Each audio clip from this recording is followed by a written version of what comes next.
It has been called the world's greatest race course. Others say it is simply the most hallowed ground in all of American motorsports. Either way, the Indianapolis Motor Speedway is a 2.5-mile rectangle of asphalt that is steeped in history and tradition.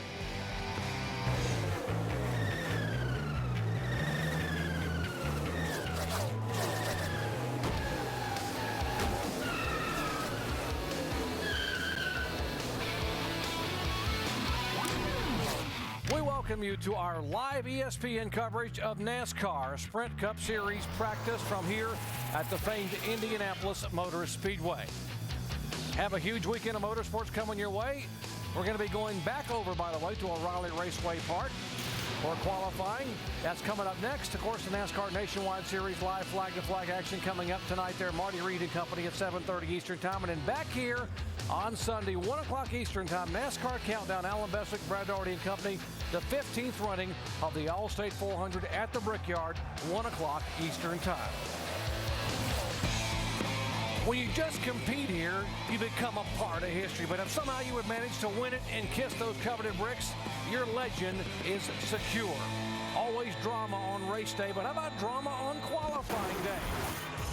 Ryan Newman, one of the early cars to go out driving for Roger Penske, who had never won a pole or a race here as an owner in a stock car.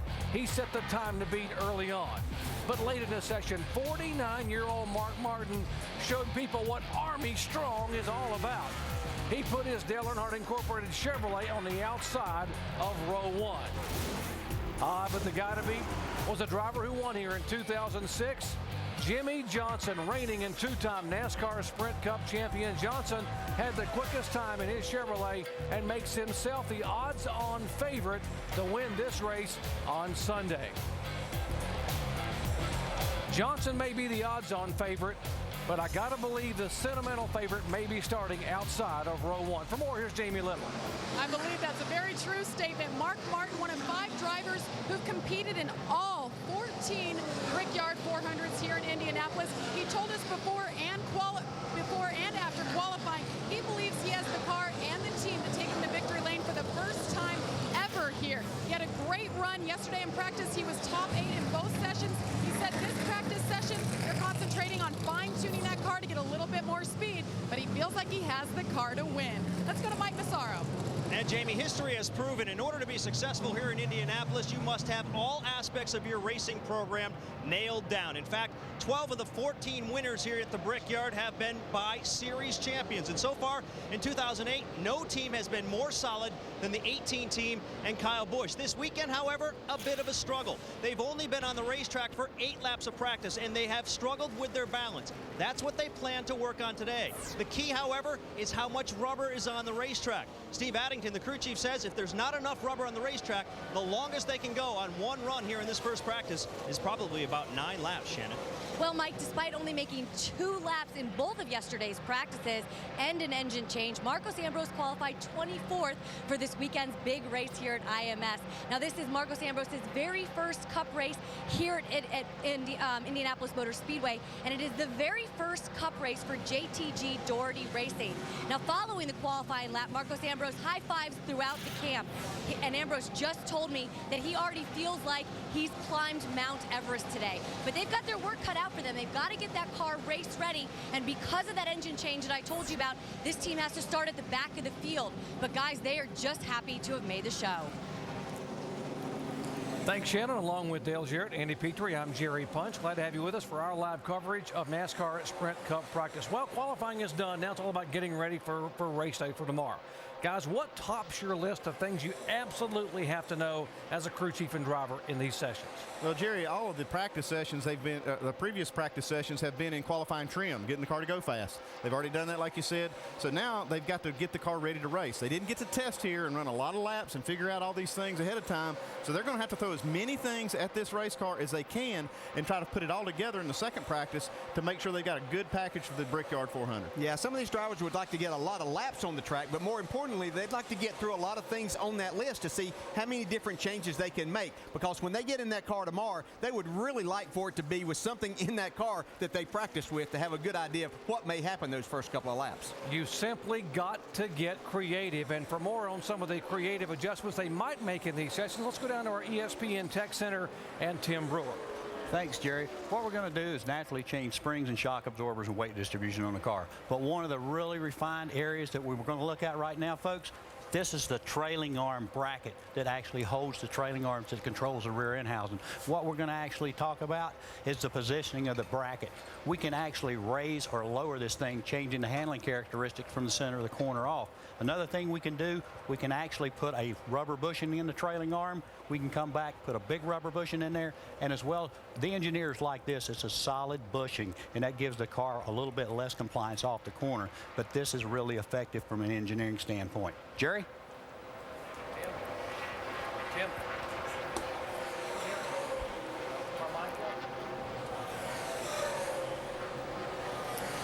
Well, Tim showed us some things that they can do to the car. That's kind of a creative adjustment that these guys have.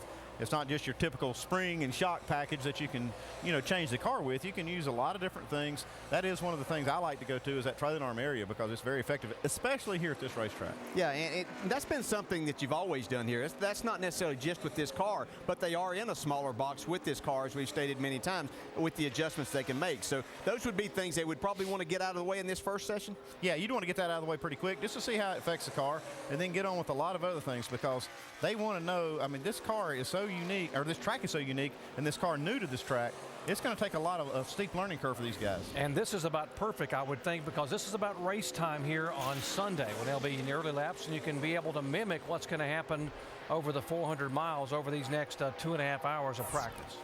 The key thing here, too, Dale, is to run in traffic. They really haven't done that yet. You've seen them out here on the racetrack basically by themselves. You see Dale Earnhardt Jr. now pulling up behind A.J. Allmendinger.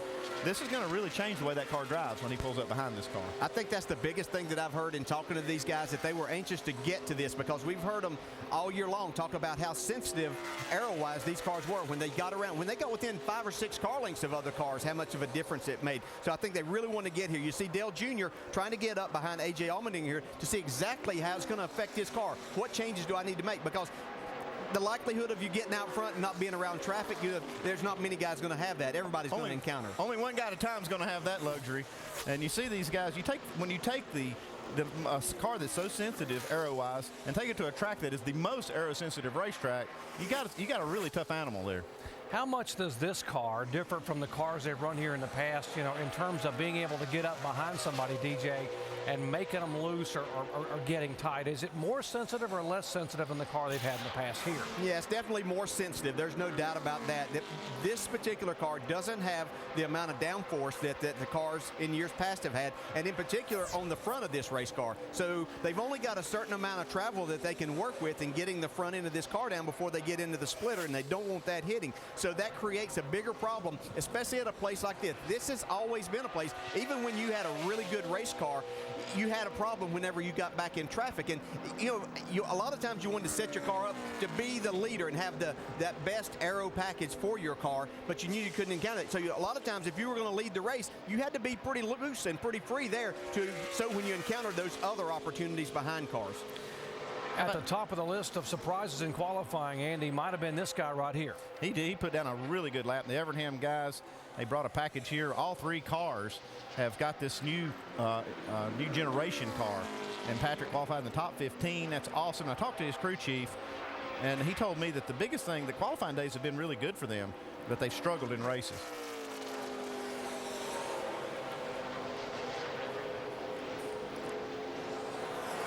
Let's listen in a little bit Dale Earnhardt Jr. radio, just pulling back into the garage area. Have you felt a splitter hit anywhere throughout the corner? Maybe getting down into turn 4, it does hit the ground. Okay, they've got that splitter hitting the ground, and that means that they're going to have to adjust on their packers or the bump stops. They've got packers that you can change in there that'll stop that car sooner.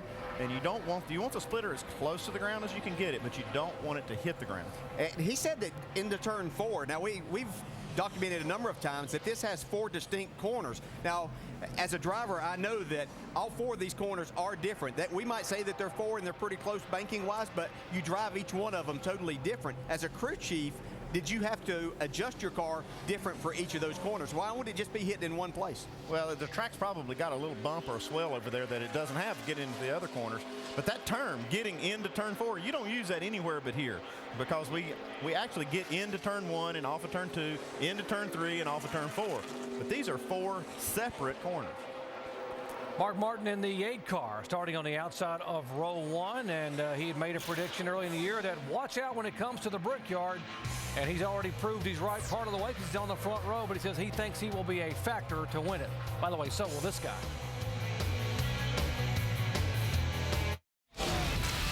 Our coverage of NASCAR Sprint Cup practice is being brought to you by Holiday Inn Racing. Always stay under green. By Pizza Mia Pizzas, great pizza, great deal every day, only from Pizza Hut. And by Verizon Wireless.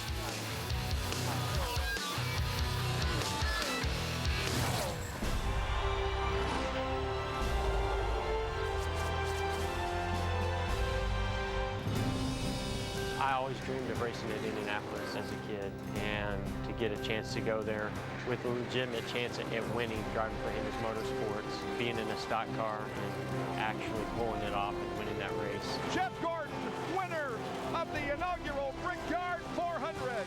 It's still this day the only race I've ever won, and went to Disney World afterwards. So it was a very, very special moment for me, and probably one of my most memorable moments in all of my career.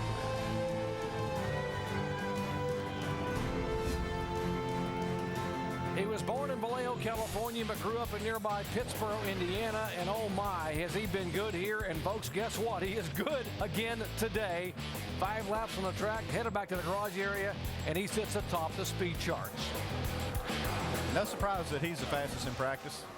No, it's not. But the one thing that I'd be a little bit careful of, that always was, especially right now when the track's not rubbered up. But if you lay down a really fast lap like that, I always thought that maybe my car was a little too tight for me to be able to go out there and throw that big number down right then. So I'm sure they're in there working and looking and making adjustments. Again, right now they're just being a little bit cautious with the tires because there isn't a lot of rubber down on the racetrack.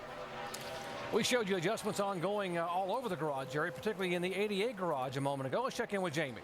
Yeah, actually, we're standing outside here, and Dale Jr. walked up and brought us into his garage. He said, look at my tires, guys. He showed us the cords on here. You see them here. 7 laps into this run is what's happening. It's from the diamond grind surface on this track that they did in 2005. Now, all these cars coming in here, you see this powder.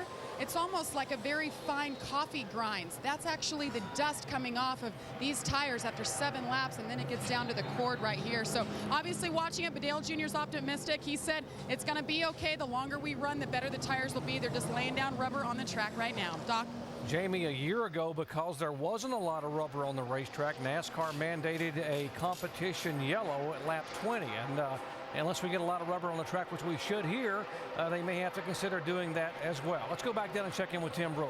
Thanks, Jerry. Look at this sandpaper, folks. This is basically the configuration of the racetrack. Look at this. After I rub this stuff, look how this stuff rubbers up. It's just like running this file across this tire right here. You're literally graining the rubber away from the tire, and that's what that accumulation of dust is on the rear of the cars. Jerry? Tim, exactly. Very abrasive surface. And drivers, DJ, guys, they applaud the diamond grinding to help with the grip. But, boy, that does exactly what Tim says to the tires. Yeah, it feels good as a driver because you have that grip, and it is the best thing for the racetrack. It just takes some time. And let's not jump on Goodyear here. They couldn't make a tire that hard, Andy, not to do this. You look at this, and it would scare you to death if we didn't have a history already here with this surface and the tire. Everybody knows we've done it before. It's going to wear the tires out a lot right in the beginning, but it changes really fast. I'd say the next run, they'll get twice as many laps. After that, it'll probably be just a full gas run. On the racetrack, Kyle Busch, points leader, starts 19th. If you missed qualifying coverage earlier today, currently 10th on the speed charts in this session. We heard the guy saying they're using a lot of brake here, Dale. Did we use a lot of brake, or did you guys use a lot of brake with the old car also? Yeah, you still wanted to get down into the corner and use some, but it was more of being on it for just a second, kind of, and then off and let your car roll. But I think they're having to what we would call trail brake down into the corner a little bit more to get this car, keep the nose down in the center of the corner. You'll just use just a little bit of brake, and you have to really be careful as a driver to monitor that. I wouldn't be surprised if some of these guys aren't going to put a spring on that brake pedal that's pretty stiff, just so that it'll kind of keep that back and make sure they don't overuse the brakes. Yeah, you want to put that spring on there just so they don't use it on the straightaway where they don't need it and actually have brakes down in the corner. Dale, the term trail braking, what are you talking about when you're mentioning trail braking in the corner? Well, a lot of times, and it's a term that's normally used on road courses, but as you get down in the corner, most of the time you want to get on the brake and then off, let your car roll. But if your car's not doing exactly what you want, then you apply just a little bit of pressure to the brake pedal to help keep that front end set on the car. So, again, it was used on road courses most of the time as far as that term and what guys would do as you tried to get your car set to get off the corner. Here's Greg Biffle slowing down, headed back to the garage. Let's listen in. I think it's on fire. Maybe you should look underneath it. Come on, you said you got a fire? It's smoking pretty good. Looks like it's on fire to me. Is there some rubber on fire on this thing or something? Yeah, there's some on the right rear rotor that's burning off. We got a tire fan out here we can use to blow inside the car for him to get rid of some of this smoke.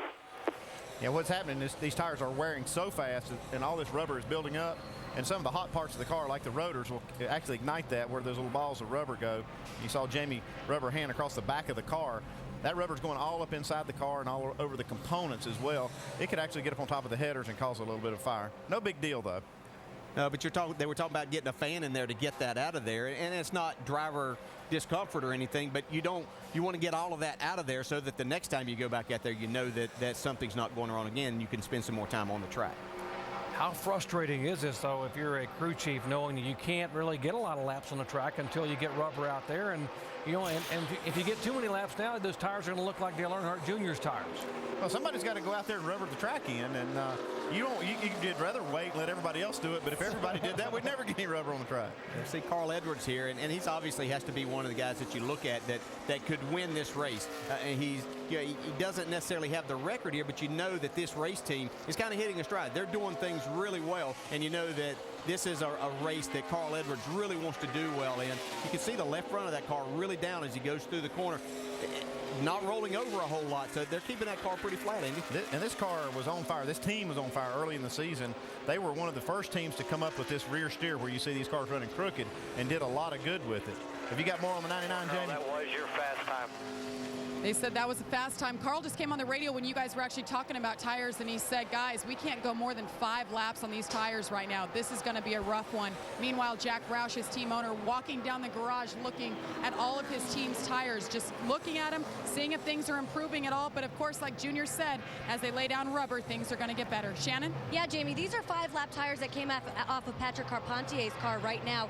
He did go back out there. They tried some right sides only. Now, we spoke with Patrick earlier after qualifying, and his main focus right now is just to get out there and get some laps. So what they did was they took those 2 right sides because Patrick Carpentier just wanted to see how the car would react to right sides only. So when he does get in race conditions on Sunday, he'll then know if we take 2 tires, this is how it's going to feel on the racetrack. That's what it looks like in the garage area. And but as you said, Andy, these guys are on the racetrack trying to do the best they can to get some rubber on the track and find out what they can find out about the race car. You know, Andy, as a crew chief, I know from driving cars, you want to get out there and see what your car is going to do after 10 or 15 laps. So right now, you're not able to do that. If you're having to put tires on each time, it kind of masks some problems you may have, doesn't it? It does mask some problems, but what it is, this is actually an opportunity to just throw some things at the car. You're just putting laps down, trying to get some rubber on the racetrack. So just, like you see Jimmy right here, he's probably just practicing getting on pit road as hard as he can, getting down to his pit road speed. You do a few things like that, get a lot of laps in, and a lot of changes. And then when this track does rubber in, you'll go back and say, okay, this felt good, that felt good. Let's put it all together and make us a 10 or 15 lap run. Pole sitter is Jimmie Johnson, and of course he is a former winner here at the Brickyard 400. There are 6 former winners entered in this race, but Jimmie Johnson is the only former winner to have won thus far here in 2008.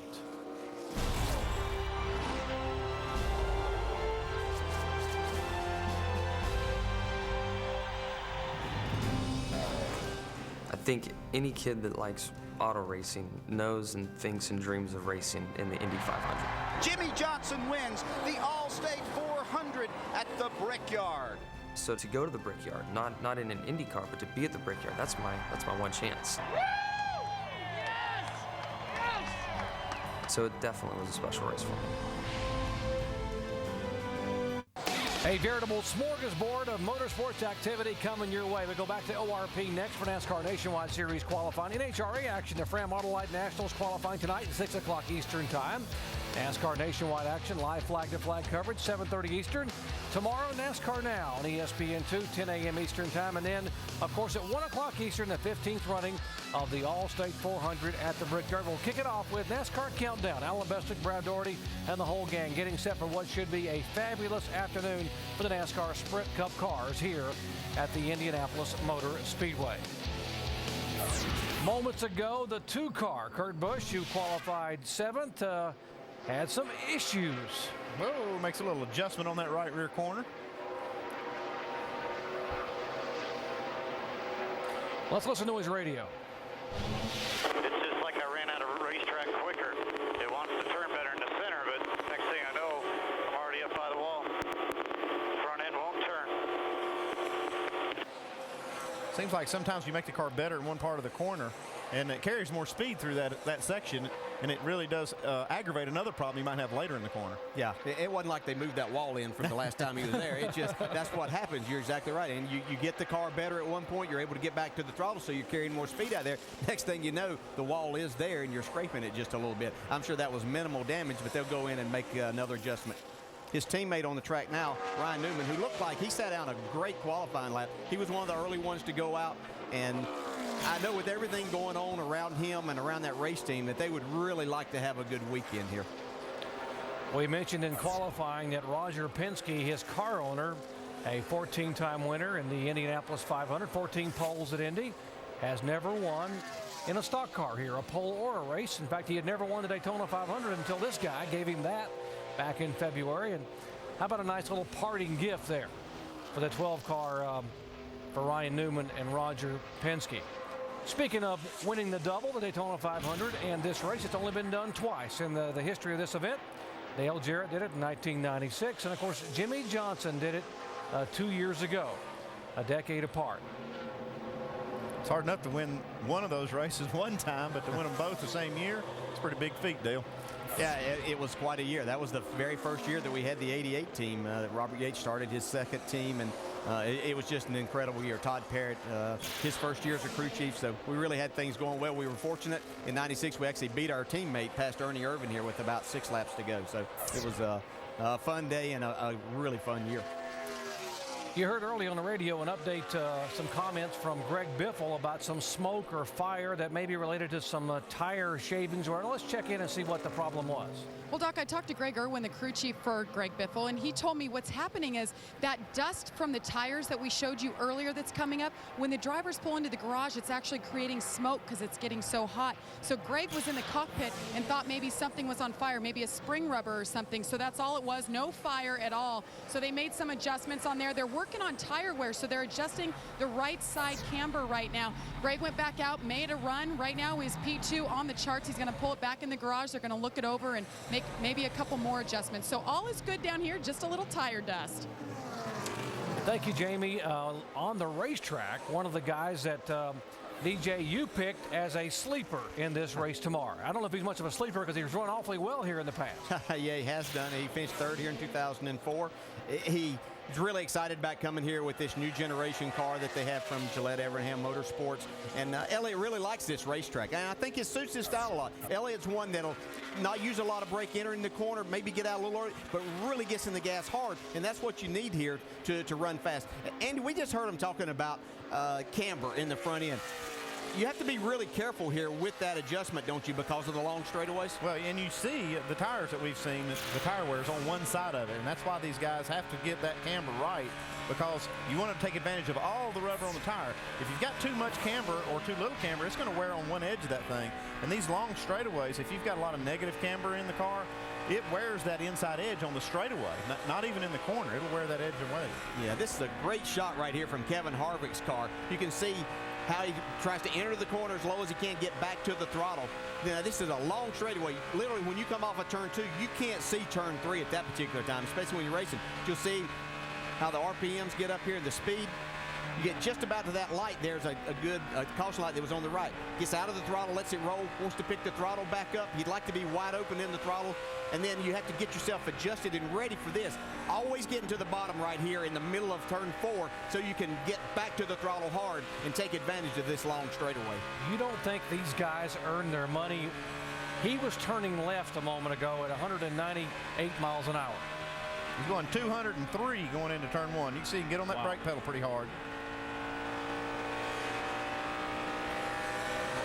Well, no, this is only a 400-mile race, and you think that's not too bad, but this is 2.5 miles. These guys earn their money here, Doc, just like you said.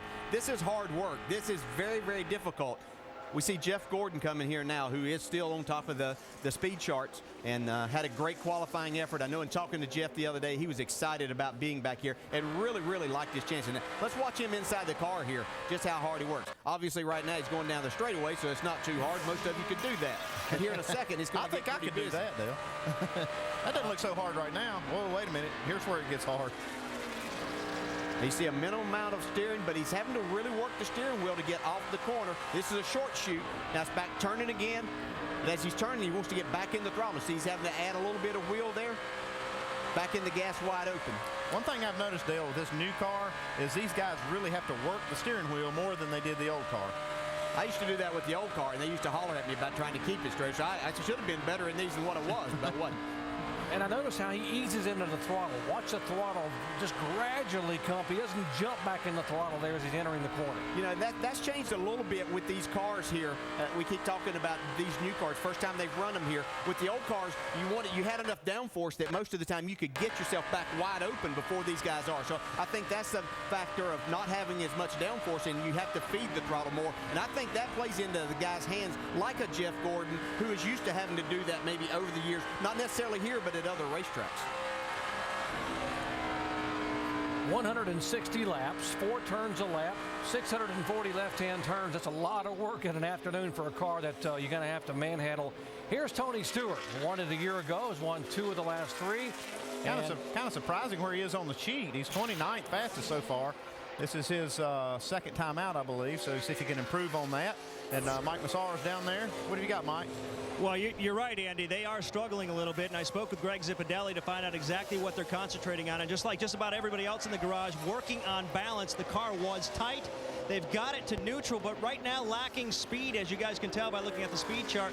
Zippy seems to think they're really lacking overall grip. They went to really work on the springs. They changed both right side springs, also raised the track bar, and went to work on this and took quite a bit of time trying to get it right. And as you can see, he's still chasing it a bit out there on the track.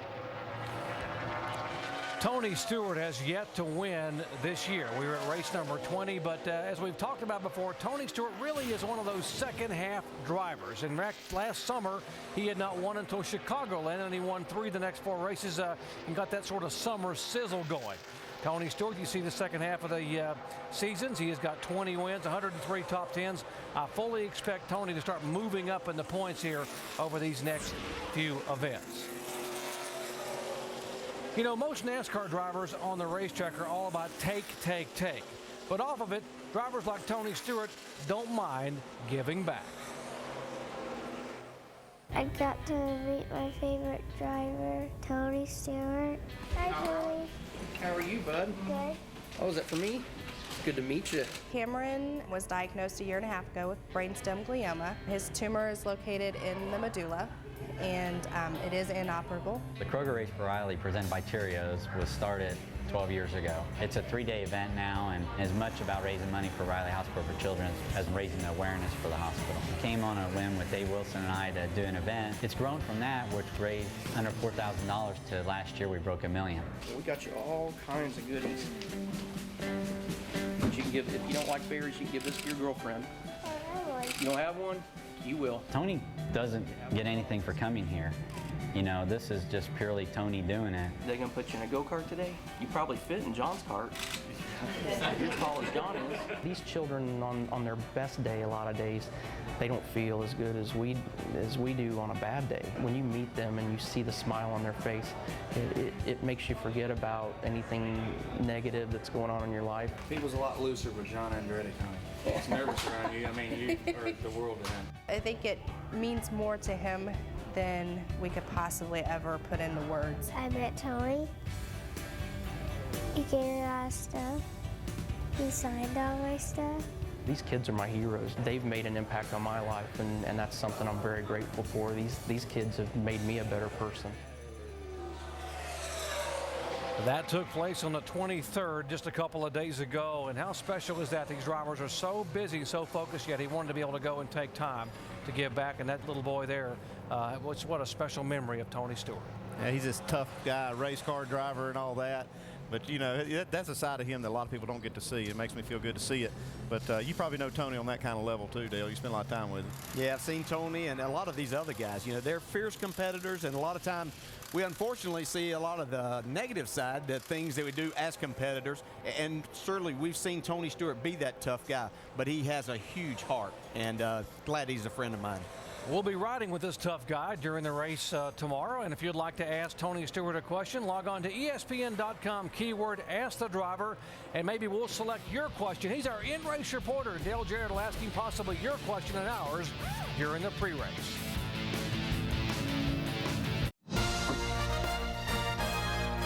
The Boston Red Sox, bolstered by the return of big slugger David Ortiz, play host to their bitter rivals, the New York Yankees and Alex Rodriguez. It's another meeting in this storied rivalry. Yankees-Red Sox. It's ESPN Sunday Night Baseball at 8 Eastern. From legendary Fenway Park to historic Indianapolis Motor Speedway, bitter rivals battling Sunday afternoon here and Sunday night over there. Practice sessions ongoing. Take a look at the 5-lap averages. Jimmie Johnson at the top of that heat. Jeff Gordon right there with him. Earnhardt Jr. So 3 Hendry cars. Then comes the Childress car. A little bit of a surprise. Clint Boyer, who really struggled in qualifying, getting the car sort of dialed in to be somewhat consistent. Yeah, Clint Boyer's been running the same speed all weekend. The rest of the guys have just come back to him, right, Dale? Dale Jr. is back on the track now. You really see, Andy, the difference in some of these cars. You see the left front of this car down with a little bit of gap over on the right side. Others have been more flat down the straightaway. Well, the goal is to try to keep that thing flat and low through the corners. And if your car has some roll to it in the corner, which does kind of help the way it drives if you don't mess up the aero, then, you know, you've got that thing sitting up on the right on the straightaway. Yeah. You know, these are such difficult corners. Watch this car right here a little bit. See it bouncing a little bit. Down to the front, coming off that left front. That splitter's hitting some. That should affect him. He ought to be able to feel that a little bit. If it doesn't, well, it is porpoising some. If that does it on the straightaway, it's really not a big deal. But if you start getting in the corner, that thing starts hitting, you're going to lose grip. That would be more of a shock ride is what they're doing, or is that the getting on the bump stops more and coming off and on too much? Yeah, that bump stop has really become quite a scientific exercise for these guys, trying to get it right, the right consistency of the rubber that goes in those things, and getting the packers right to get them to hit the packer or the rubber at the right time, so you don't hit this thing hard and bounce it like we saw a few times. Now, this car actually does look pretty good. Yeah, we saw that super slow-mo and it kind of shows it. Sure. But I've seen some cars that look a lot worse than this one.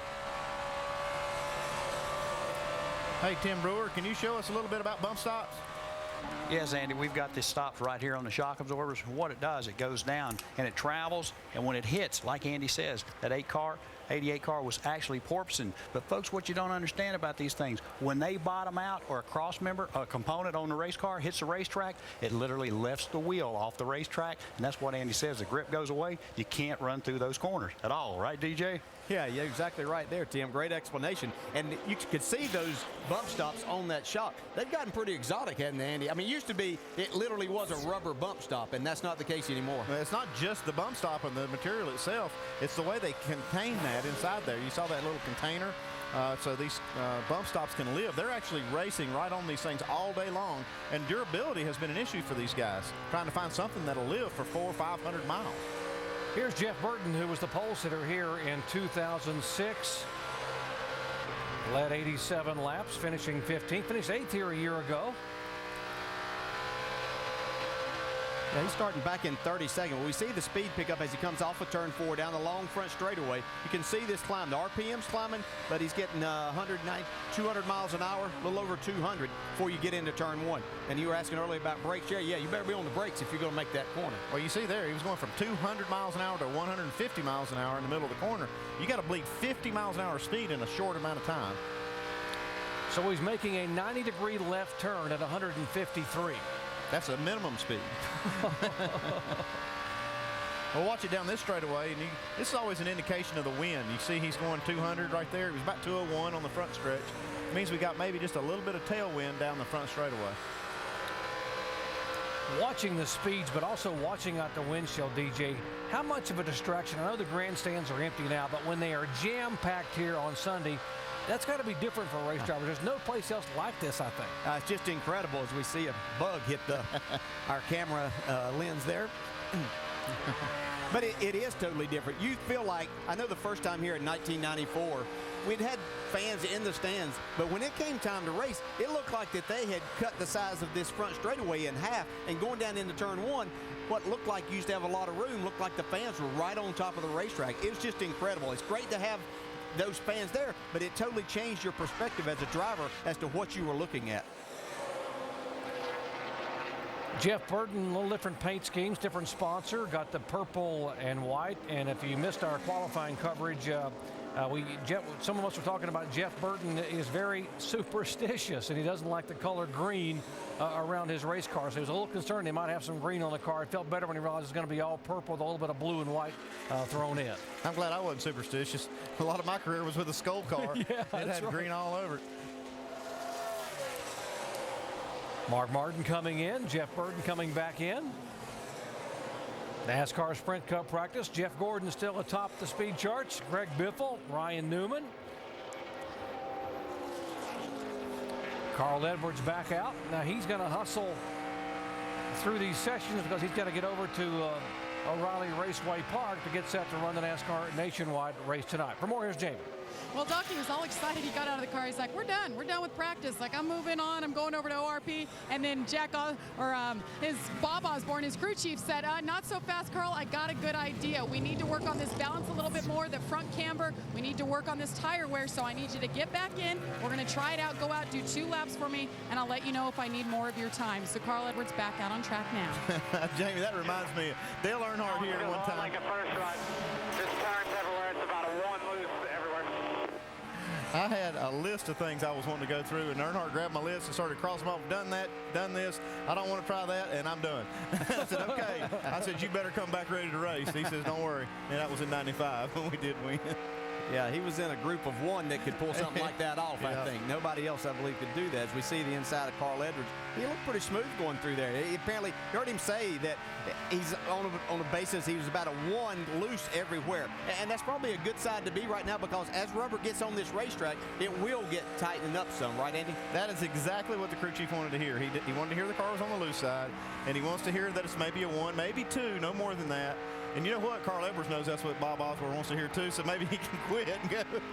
He might just be telling that. Nah, he doesn't do that. Carl Edwards coming down pit road. Now, Clint Boyer qualified 40th earlier today, but he's obviously made some serious gains in this session. Let's go down to his garage. And it's been a very long day for Clint Boyer, Doc. I mean, you know he's jumping back and forth between this track and ORP. Well, the day has gotten much, much longer. He qualified poorly, will roll off 40th, and he came over the radio before wheeling into the garage saying, guys, I think I'm going to wreck this thing. It's just jumping out from underneath me. They've made several changes throughout the course of this practice, including dropping the track bar, changing left rear springs, and well, none of it has worked so far, so they're going to go back to the setup they had at the beginning of this practice, but it has been a complete struggle for the 07 team so far, Doc. Mike, it certainly has been, and you know he's trying to get this car and himself in the top 12 with 7 races to go before the chase begins. And right now he sits in 13th in the points, 27 points behind Denny Hamlin, and there he's where he qualified, 40th. Of course, Hamlin didn't do a whole lot better. He's in 23rd. And how about the points leader, Kyle Busch, starting back in 19th position? But I guess it's not where you start, it's where you finish here at the Brickyard 400 Clint Boyer 13th here in Cup, but he is the points leader for the NASCAR Nationwide Series. He'll be headed over there to race at 7:30 p.m. tonight. A lap at the Brickyard is unlike any lap I've ever been involved with ever. It's square. You get down to the end of that long straightaway and you're thinking, oh my God, I'm going to kill myself. The corners may look similar, but they're completely different and unique, each one of them. I think you can just lose so much time through every corner. If you're off, you're not just off a couple tenths. You're off a second. If you screw up just a little bit in any one of those corners, just miss your mark by a little bit, you can blow your whole next straightaway. When you exit one corner, you can't see into the next corner till halfway down the straightaway. It's a really, really neat racetrack to race on, but a neat, an important place as a race car driver to be a part of. Last few laps here have been a bit of an adventure for Dale Earnhardt Jr. in the 88 car. We showed you how the car was bouncing, or as Andy said, porpoising, moving forward and back like a porpoise diving up in the water. Let's listen into Junior's radio.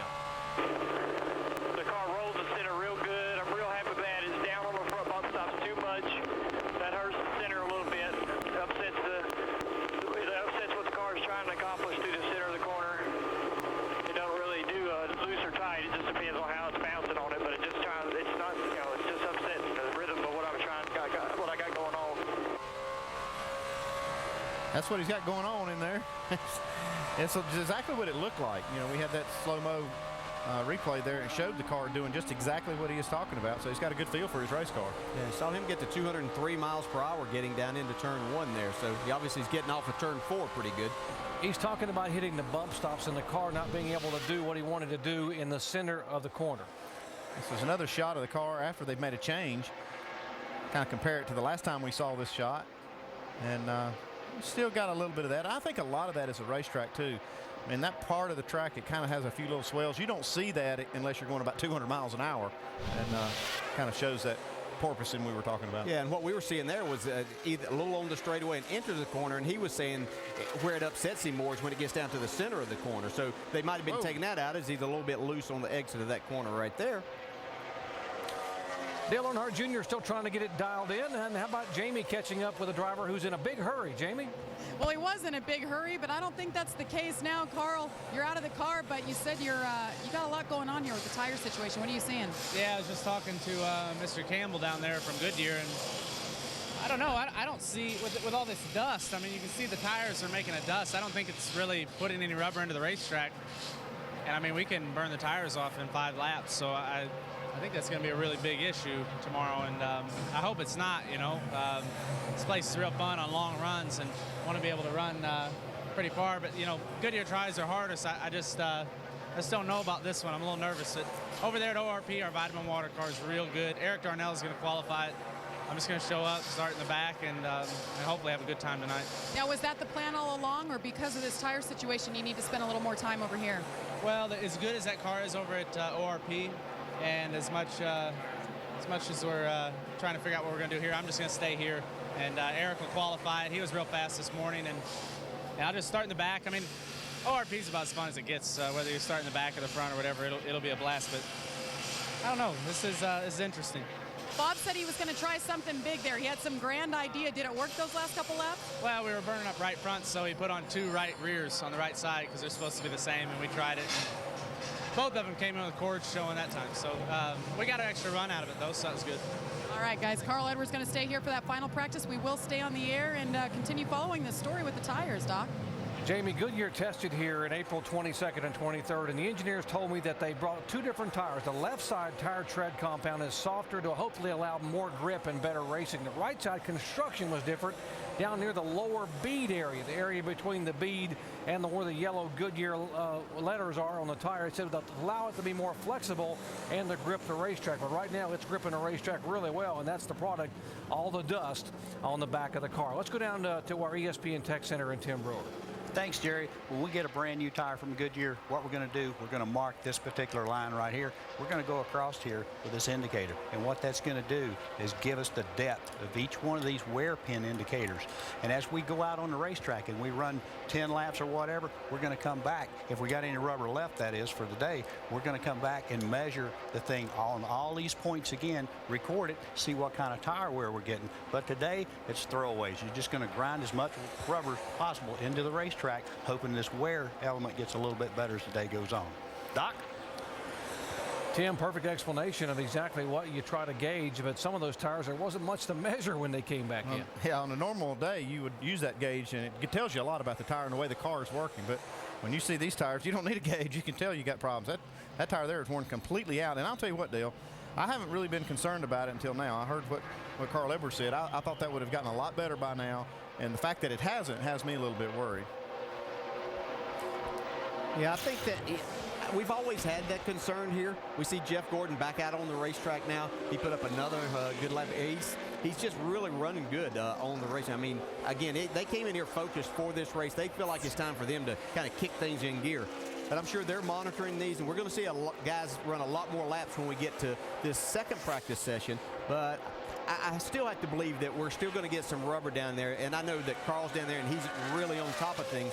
But it seems to be that when it happens kind of all of a sudden, that the rubber gets down there, and then all of a sudden the tire wear gets better. And I'm sure that NASCAR obviously is going to monitor that. And it may create a situation that we have to have a competition yellow tomorrow in the first 15 or 20 laps of that race, just to make sure that everything's going on as it should be. But, you know, Goodyear's going to be on top of it. We're riding along with Jeff Gordon here, and I'm sure they're on top, and they'll be talking with Goodyear and NASCAR about this.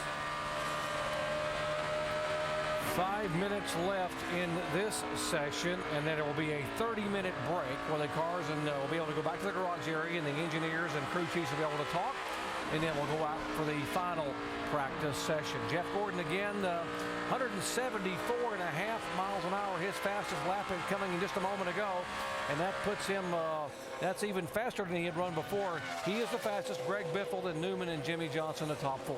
Well, the fact that what you're seeing right here, though, they're almost 2 seconds a lap slower than their fastest lap. It tells you that those tires are going away real quickly. That's his fastest lap, 51.58. The last lap by, he ran a 53.21. It's not that they're driving any easier. They're still driving as hard as they can, aren't they, Dale? And that's what you do. You drive as fast as your car will let you. You see Jimmie Johnson here explaining to his guys exactly what his car is doing, where it's going. And here again, Andy, I don't mean to belabor the point, but you have 4 corners that you have to talk about. You don't just talk about the entrance to turn 1, the middle, and the exit to turn 2. You have to go through all 4, because we've heard drivers talk about how different each one of these corners is, and so your car reacts different, and that's exactly what these guys are doing. You see Chad Canals there taking some notes. Yeah, he's got a map out. I saw the map of the track, and he's probably making notes on that map. He's got an engineer that's also taking notes. That's Ron Malik right there on your left, the car chief. These guys, they'll get about, like I said, 30 minutes between these sessions. That's no time at all to really get together and figure out what to do, so that's why they're doing it now. These crew chiefs know that it is very important. In fact, many of these teams believe this race really does kick off the second half of the year. And if you can win at Indianapolis Motor Speedway, it is a wonderful omen. Take a look at the drivers who have won here and gone on to become NASCAR Sprint Cup champions in the same season. Of course, Jimmie Johnson did it in 2006. Is it the second half of the season? Is it the first time we'll see Jeff Gordon in victory lane? Remember, he's got a 24-race winless streak. Tony Stewart hasn't won. Well, this would be the perfect racetrack for Jeff Gordon to break out of this little slump he's in. We call it a slump. He's still up there in the points and everything. He's going to be a contender for this title, but he hasn't won a race, and I know that that's kind of eating at him. He's won a lot here, so this would be a good place to get healed up. And we see Kurt Busch back out on the racetrack, and as that car came down the straightaway, you noticed the left front would seem to be tied down a little bit more, the right front up, just something a little different that they do in going about trying to make this flat. But looks like he's still got his hands full right now. Yeah, he's still fighting that car just a little bit. These guys drive hard in practice, and you have to put this car right on the limit just to know what it's going to do. And boy, that's up on the limit. Yeah, that's a little more than fighting it hard right there. That's getting hung out there pretty good. But that's something about these cars, too, that these drivers have found. They can throw that car out there a little bit further. As long as they stay off the wall, they can gather the car back up. And providing there's no traffic on there out there waiting on them. Yeah. Casey Kane, here's a car that we were talking about before coming on the air. We thought might be the car to watch in this session because he was so good at Pocono from the pole, winning the race, and thought he'd be one of the guys to look at as maybe the quick car. Of course, we still got one more session to go. Yeah, I think I'm the one that mentioned I thought he might be at the top. He's sitting back 29th quickest right now. And again, these guys were excited about these new cars that they brought up here. But right now it's not translating over to speed for them. And it's not like that it looks like their cars are good in a long run. Haven't put that many laps up. Casey's only been out there for 9 laps in this session. Yeah, one thing that's different about this track in Pocono now is that Pocono's gotten a lot more bumps and some character to it than it had in the past. When they repaved Pocono, it was an ultra-smooth racetrack, and you could compare these two tracks almost the same. But now that Pocono has got more and more laps on it, more years on it, these tracks don't compare as much as they used to.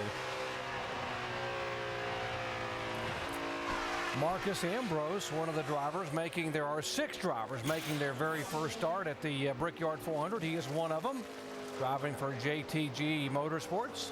He did a great job, I thought, in qualifying. That was just exceptional. And the good thing about Marcus coming here for his first time, he don't know what the old cars drove like here, so he didn't have anything to compare it to. You heard him say it drove great here, so he didn't know any different. I'm sure he's just in there grinning right now, just having a big time. He's in the Brickyard 400. Shannon? Crew chief over there just telling Marcos Ambrose to go out and have some fun. The car's been a little loose for Marcos Ambrose in this practice.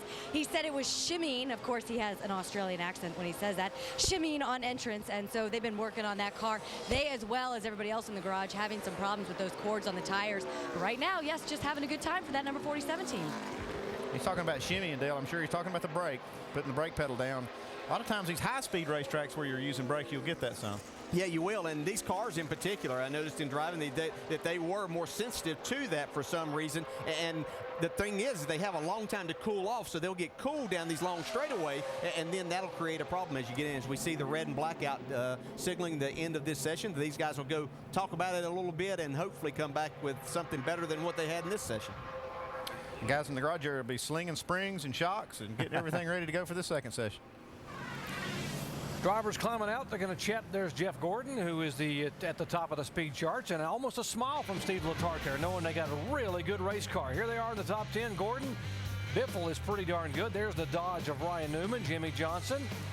Denny Hamlin didn't qualify well, but he's very good in this session. Harvick, who ran so well a year ago. McMurray, Gilliland. How about a good one for Yates Racing? Elliott Sadler and Kyle Busch in the top 10. Jeff Gordon has won it here 4 times. It all started back in 1994 in the very first Brickyard 400.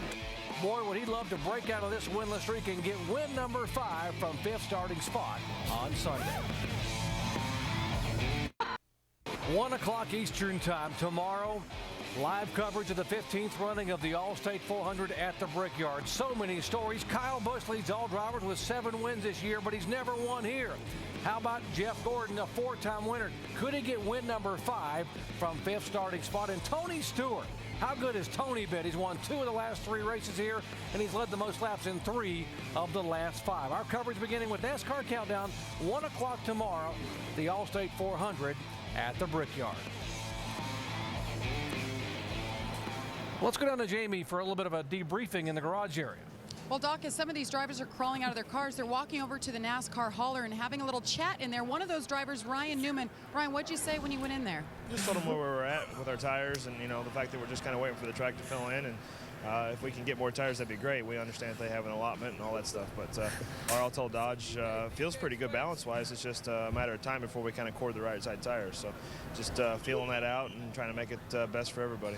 What are you thinking that is contributing to this problem? We're seeing dust like we haven't seen really before ever here. Yeah, the tires just seem to be kind of powdering up. I mean, it literally just turned it into a powder. And I don't think that the track is really taking the rubber the way we need it to. So I think it's more a matter of how much. I think the left side tires are actually more going to feel the track a little bit more than the right side tires are, and the right side tires are the ones that are graining off. So just a matter, I think, getting more left side tires out there, but and that's just more laps with more cars to be able to do that. This point in time, what do you think the chances are of you guys getting more sets of tires? I don't know. We'll know here about 3:30. All right, we'll follow up. We're going to stay on the air and follow the story. Let's go to Mike. And Jamie, another one of those drivers that visited the NASCAR hauler was Mark Martin. What was discussed in there? Well, Tony just wanted me. I usually don't go up in there. They don't listen to what I say too much anyway, because I'm usually full of hot air. But you know, Tony wanted me to go and voice my opinion about, you know, we just don't want to be limited on tires. Everything's going to be fine. But if we don't have enough tires, then it's not going to be fine. And we need to have unlimited tires this weekend. We used up 4 sets in that first hour practice, all 4 sets to the cords, and never ran more than 5 laps on any of them. So it will get better. It was like this last year, but it's not taking rubber. It's not getting better as fast as it did last year. So by this time last year, we could run 15 laps. And then in the race, it was no problem. And it will get to be no problem, but it's taken longer, and it's a little bit of a concern. You know, you just can't do much running, and we've already killed, with yesterday, we've killed 5 sets of tires, and we've got 3 more sets left for the final hour. And then, you know, we may or may not, depending on how many they release, have enough for the race, because we're going to need to put them on every time the yellow flag comes out. So just want to make sure that NASCAR knows that, you know, even an old gray hair thinks, you know, that we all need plenty of tires for this weekend. And Shannon, it's easy to understand why they used 5 sets of tires. They could only go about 5 laps per run. Yeah, Mike, Patrick Carpentier, I was talking to him a little while ago, and he has a very unique description about what you saw from the 48 when you were running behind the 48. Has to do with those tires. Tell me what you saw. Yeah, because the track's rough. We're having issues also, but I was behind Jimmie, and I was following him, and he came in the corner, and I saw the right sides were smoking a lot. I mean, a lot of smoke, and I was like, man, that's impressive. And then I started seeing the rubber flying off the tires. And every corner that he takes, the rubber kind of comes off. And I was like, man, these tires go away fast. So it's track condition. Hopefully it'll fill up with rubber. But it seems to be like the compound's pretty hard. Doesn't seem to fill up with rubber very quickly. But should be okay by halfway in the race tomorrow. But that was it's the first track I see something like that. So hopefully it will be okay tomorrow. Now we know how important just getting laps are to you and your team. How difficult is this going to be for you guys for this weekend when you can't go out there and run as many laps as you'd like to? Yeah, the hardest part is one to do race setup today, but race setup you got to run 10-15 laps, and we just can't. I mean, after we recorded the first one at lap 7, second one lap 5, and the third one we stopped in lap 3, and I don't know how they were, but I mean lap 4 actually, the second one, 4 laps and you cord the tires. That's pretty bad, so we can't do long runs. So hopefully we'll be good for tomorrow. All right, I'm sure he'll be relying very heavily on his teammates Elliott Sadler and Casey Kane in the race tomorrow, guys. Lots of concern in the garage area, and there's Mike Helton, the president, Vice President Robin Pemberton, talking to some of the Goodyear engineers. Andy, given what you just heard in the garage area, what would you do for this next session as crew chief? Well, that's the problem, Doc. These guys are handcuffed. They can't do a lot. All they can do is put a set of tires on there and run as long as they'll go. If they only go 4 or 5 laps, there's really not much you can do. Just try to adjust your car. That was Rick Campbell you saw talking to Mike Helton and John Darby. He's one of the head engineers over there. And you see him walking over here, I guess trying to make sure if they got enough tires. The other thing is these tires are not cheap. These guys got to pay, you know, $1,500, $1,600 a set for these things. Team saying they burned 5 sets up yesterday. They've already burned 4 sets up, as Mark was saying in this session here. And DJ, a lot of concern among the drivers. Yeah, definitely. And you know, all you can do as a driver is you want to get out there and run some laps if you possibly can, but makes it difficult in this situation. Jamie? Well, guys, I just went inside and I talked to Rick Heinrich and I asked him what's happening. He said basically right now we're looking at everything. We're digesting everything. We have 5 engineers out there on pit road. They're coming back right now. As you guys were saying, they all went back in there. They're having a meeting with Mike Helton and the group. They're going to discuss what's going to happen. Now, they told me these teams get 8 sets for practice and qualifying. That's the most of any racetrack they go to throughout the year. It's usually 6. Now, I asked if there's any situation they would give these teams an extra set or 2, and he said, not that I can remember. I don't think we've ever done that before, but there is a chance we will, and we always come with extra sets. So right now they're discussing that with Mike Helton. They expect an answer within the next 15 or 20 minutes, so we'll follow that, guys. Thank you, Jamie. Lots of tires stacked up outside of Goodyear, and lots of people are burning the intellectual oil inside, thinking about what's going to happen in the next session. We'll update you on what they decide and what's going to happen from here at Indianapolis in a moment. Final practice session coming your way. We've already had one 1-hour session. Taking a quick break in the garage area. Here's a look at how the points leaders have qualified. Kyle Busch atop the points, not atop the standings in terms of the start, 19th starting spot. And there's Jimmie Johnson, 5th in points, who is first overall in qualifying. There have been 19 races thus far in 2008, the NASCAR Sprint Cup season. And in case you missed them, let's take a look back through the eyes and voices of those that made it happen.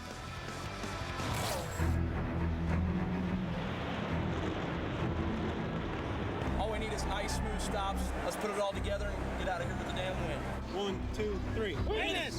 Remember, you do have an in-car camera, so keep your hand gestures to a minimum, please. Have fun out of it. There's 400 laps. You know you got to be in there the next 4 or 5 hours. Can you hear me? Can you hear me? Ready, green. Green flag, green flag, green flag. Back inside. 3 wide, 4 wide. You're in the middle. Go ahead, Greg. Talk to me. How's your car, Sam? Give me a report on your car when you get a chance. I can't change directions no more. Can't get through the center. I can't do nothing. It's driving all over the place, Erwin. Can we go any faster than that, or what's the problem? Is this car like abnormally slow by itself? NASCAR, are you watching? See if it flows in on the guy and on second place. If NASCAR doesn't do anything about this bump traffic going on out here, it is going to be a disaster. Go low, go low, go low. Caution down. Well, what did he do that for? Sure, that's why he did that. Damn it! 2 of them stopped right in the middle of the racetrack while they keep piling in. God almighty. Trying to clear himself coming up forward. He wasn't cleared. All right, everybody relax. Deep breath. Here they come. Wheels straight, foot on the brake. Whoa! Guys all right? Back him up, back him up. Get it up, get it up, get it up. The tire's back, get the tire's back. Go, go, go, go, go, go, go. Hey, I don't know if that was right or wrong, but it's in your hands now. I need to hear something encouraging. You need to do whatever you need to do there. You get D- for encouragement on it here. Really hurt rear grip, Scott, and it turns worse. We'll go back on it and do something better. When it comes loose, you gotta stay on it for a long time. Well, we have such a good relationship, Robbie. We do, especially if you pass that 18, we need to be better. Well, they're back to hating fun, ain't they? How many laps to go? Don't answer that. Worried about dinner reservations. I'd rather win and blow them off. I don't care. I'll go to McDonald's. Hey, buddy, haul ass. Better drop the wheels off this thing. You can count on that. I feel like I'm driving like a pissed-off teenager. This thing is right. Woo! Smoking. Stay focused. 17 to go. You're the man. Go get it. Go get it. It's there. Back up your pace. We'll go for it. Back up your pace. Dang it, we're going to win this thing, guys. Come on, baby. Ryan Newman, you are the best.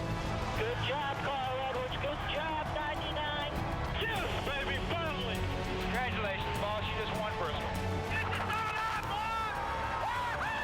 Great job, boy. You guys rock. Woo!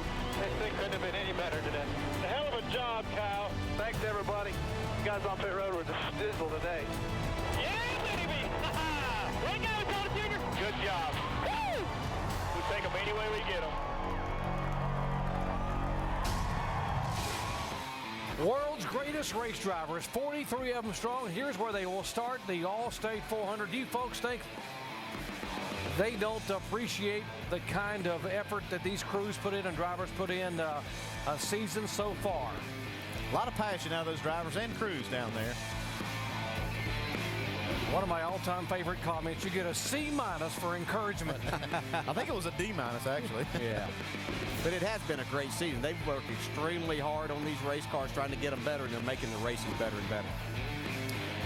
That's where they'll start on Sunday. When we come back, we will crank them up again for the final hour of practice here at Indianapolis. To go there and just know that the history of the facility and what it's meant to auto racing in general in the United States is something that it's just kind of like a hollow ground. It's pretty impressive to see how many names and how many legends in racing from not only IndyCar racing but stock car racing, Formula One have competed. To grow up as a kid watching the Indy 500, all the greats, A.J. Foyt and Johnny Rutherford, Al Unser, Rick Mears, and then, to get the opportunity to race there was extremely special. It's exciting for me to be able to race on the same track that many, many, many, heroes of mine have raced on. The legendary Indianapolis Motor Speedway, built in 1909. NASCAR came here in 1994. $9.6 million purse, over 270,000 fans. And it's one of the crown jewels that every driver wants to win before they walk away. Right now, this track has a lot of engineers and crew members baffled, but one guy who's got it figured out, it seems to have it figured out, standing by with Jamie Little. Well, he's certainly been pretty quick today, but he was just having a powwow with his teammates. So this is something we don't usually document and get to see in what you guys do in between practice sessions, Jeff. What are you guys discussing? I think we're just all talking about, you know, how our cars are driving, setups, and all the normal stuff that you would talk about. Tire wear is obviously something that we're all, thinking about and talking about. And so it's really hard to plan and really know what direction to go in with the wear being in, where it is right now. So hopefully we can just keep laying rubber down and get longer runs out of it and keep getting a better idea of what the car's doing. But our DuPont Chevrolet is great. I'm very happy with it. Not sure really what we can do to make it much better. Now, the Goodyear guys right now meeting to discuss to see if they'll give you guys extra sets. If they decide to do that here for the last practice, will that help you decide where you need to go one way or the other? Right now we need extra sets for the race tomorrow. We don't have enough to get through the race, but I mean, we always, this happens. It's pretty typical for Indianapolis. We all panic during practice. We're seeing heavy wear. They drop the green. We see a little bit at the beginning, and then it seems to get better. So keep our fingers crossed that that's what happens again tomorrow. So you're not too concerned? Oh, we're concerned, but we're doing what we can. But he knows what to expect here. He's won here 4 times. Let's go over to Mike Massaro. And that seems to be the universal sentiment amongst the drivers in the garage, Jamie. Everybody concerned, including Clint Boyer, but it doesn't seem like the tires are the only thing you're concerned with. What do you make of your car right now? It's just all over the place, just down on grip. But we're working on it. I've been working with the teammates a lot, and that's why you have good teammates like Jeff Burton and Kevin Harvick. But Jack Daniels Chevy, it's been good, it's been bad, it's been loose, it's been tight. So just trying to hone in on it and trying to get some grip. Some overall grips, what we're fighting right now, and changing some more things. Hopefully we'll get it here. You mentioned your teammates. We also saw you talking with Jeff Burton. What were you guys discussing? Just, what he's feeling versus what I'm feeling. I mean, we virtually have the same setup in the car and kind of have the same comments. So just trying to find a happy ground right there. RCR has a little bit of work to do here in this final practice, Shannon. Well, Mike here with Marcos Ambrose, the feel-good story of the weekend. You made the race in the JTG Doherty Racing. It's a tongue twister. You said you were going to use this weekend to gauge where this team is and what you guys need to work on. I know you didn't get a lot of laps in this practice because of tire issues, but how do you feel you guys are right now? Yeah, pretty pleased. We're 20 in the 20s there in practice. We're so limited on our practice time here, and we're so new as a team. It takes us a bit longer to do the changes that we need to do, and I don't really know what I need to feel behind the wheel as well, my first time here. So we're pretty pleased with how we're going. I think we can get a little bit more comfort in the car for the race. These tyres are a big issue. I mean, we've quartered 3 sets, and we just got to really watch that as well, because we want to try and finish tomorrow. We want to be conservative as best we can on those tyres. Now, you want to finish, but you did have the motor change, which means you have to go to the back of the field. What's the plan for you guys tomorrow when that green flag drops? We'll just ride it out for a while, see how everyone, wears their tyres in. It's a big track, so I don't think we're going to go a lap down too early. We just really want to try to do as many laps as we can, get the experience that I need at this level.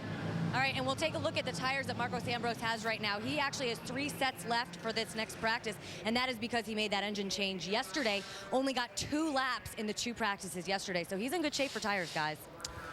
Shannon will be burning some rubber over it for the NASCAR Nationwide Series coming up, as we will head over to qualifying next for the NASCAR Nationwide cars at O'Reilly Raceway Park. Then NHRA Fram Autolite Nationals qualifying tonight, 6 o'clock Eastern Time. Live flag to flag coverage. Marty Reed, Randy LaJoie and company for the NASCAR Nationwide cars, 7:30 Eastern Time. We begin tomorrow with NASCAR Now, 10 a.m. Eastern Time, and in live coverage of the Allstate 400 right here at 1 o'clock Eastern Time.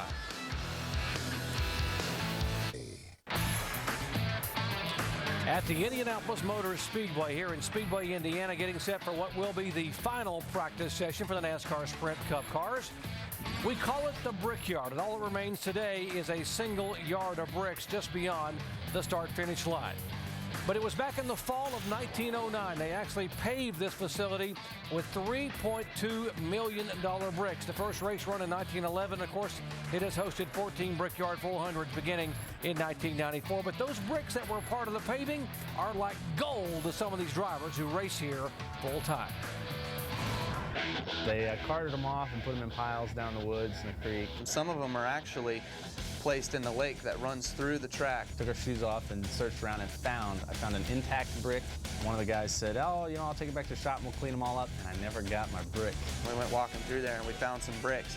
And some were actually in really good shape. I still want one of those bricks, and I looked around a little bit last time I was there, and they're hard to find. We took them home, we cleaned them up, and I've got one of them. I gave it to my dad, so it's pretty cool. One way to be able to guarantee you'll get a brick is if you actually go to victory lane here at this racetrack as a driver or a crew chief. And here's a crew chief that probably has always remembered kissing the bricks. Jamie. Yes, he does. 2006 with Jimmie Johnson. It's Chad Knaus. Chad, what exactly are you seeing happening with this particular tire here? It's really the same thing that we've seen in the past. This racetrack is rather coarse. As smooth as what it is, it's just real abrasive as a whole until we get some rubber put down. And we've seen it over the course of the years at tire tests and even the open test that it takes, you know, probably 2, maybe 3 practice sessions and maybe even a fuel run by all the competitors to get the rubber down there to get the tire life that we need. It's really nothing out of the ordinary. All right, so Chad Knaus not overly concerned when he's getting ready to head out to pit road. Let's go over to Mike Massaro for more on this tire issue. Of course, Jamie, everything's connected on these race cars. It's not just tire wear. You also have to be concerned with the way the rubber's disintegrating and getting caught up in the radiator. How much of a concern is that? Well, there's a lot of concern right now with the way the tire wear is. It seems to be worse than normal. It's really fine. It's in every nook and cranny of the car, inside the hoses, inside the radiator. I mean, obviously you have to take it out tonight and blow it out, but it doesn't help you tomorrow. You know, it's kind of like a double-edged sword. You open it up so that you make sure you give yourself a little bit extra to cooling. It may let more rubber in and impact the radiator. So it's, you know, where do you want to go with it? Right now, it hasn't changed a whole lot, but it's in there. We've been blowing it out as we've gone. But like I said, tomorrow when we get racing, it's going to be there, and we're going to have to deal with it as the day goes on. And you know, something we saw a couple years ago at Darlington, I think, if you remember, everybody having a problem. So hopefully the tire wear will get a little bit better, and this won't be an issue. But right now, I'd be a little concerned. Well, Doc, we thought our jobs were hard. Different personalities and 2 different opinions. Very nonchalant by Chad Knaus. I've always seen this before. And, of course, Greg Zipadelli very concerned about not only the tire wear, but where all that rubber is going. I think that Chad Knaus was masking his concern a little bit in the comments I heard from him. But a lot of guys are worried about this. And that tire rubber does get inside those radiators, and it's very hard to keep it from getting in there. And we heard Zippy say that it's a double-edged sword. You open it up to get more air. It lets more rubber in there. So what we used to do is basically tape off half of the radiator ducting and then untape the other part later in the race whenever you felt like that top part or the bottom part was stopped up. Yeah, and one of those crew chiefs, his car's up in the top 5, Chad Knaus, and Greg Zipadelli with Tony Stewart was down outside the top 25. So it could have something to do with how their race car's handling. They're not as concerned. We may just have uncovered the mystery. Yeah, I'm wondering, Andy, a little bit of it, if because of these cars not having as much downforce, are they using that tire harder now, and that's creating some of the problem and not getting the rubber into the racetrack? The cars are definitely sliding around more, which that's going to grind more rubber off the tire. What concerns me is that it's not going into the racetrack. And if the tire they had last year, it would dust up a little bit like that, but then the rubber would start going into the track and it would start going, the tire wear would go away. I'm concerned that it hasn't gone away or gotten better. It's still just 5 or 6 laps is all they can get on these tires. This next hour session is going to be very, very important, and there's going to be a microscope, I'm sure, on these tires and on the racetrack by the Goodyear engineers, by the crew chiefs, and by the folks at NASCAR. I want to be able to get some rubber on this racetrack so they can run a fuel stop here, at least a 35 to 40 laps if they can in this race on Sunday. Now, most people agree, Andy, that by the end of the race, it should not be a problem. Everybody said that so far, but it's still an unknown. When you're here testing, when Goodyear tests a tire, they don't have a 43-car field here to put rubber down. They've got 3 or 4 cars. They can never put enough rubber in the track to predict that. Let's hear from NASCAR. Jamie is called up with the Vice President of Competition, Robin Pemberton. And Robin just walked out from a little meeting with Goodyear. What did you guys decide as far as the tire goes? Well, I mean, you can't change the tire. We've got the allotment that we have. We've got enough to issue an extra set for everybody for tomorrow. Gives them about 10 sets for the race. Not everybody's going to use all of their tires in this last practice. There may be some that some guys that keep an extra set behind. But you know, this place, we always run through the same thing here at Indy. You know, we're only one series. We don't get it that's here, so you don't get a chance to rubber in the track. So you know, if you make a tire that lasts during our practices, when you get into the race, well, then you have tire, not problems, but you have issues with handling and stuff. So it's always a challenge here. You know, it's a one-off tire that Goodyear builds for this place. The track is very abrasive because we don't run on it very often. We don't test here. And so, you know, Goodyear's doing the best, but it's a situation that we do see probably every time that we come here. Is this a more severe situation than you've seen, or would you say it's pretty much on par? I don't know if it's more severe. You know, last year we were in probably 5 or 6 laps early on our getting ready to qualify practices.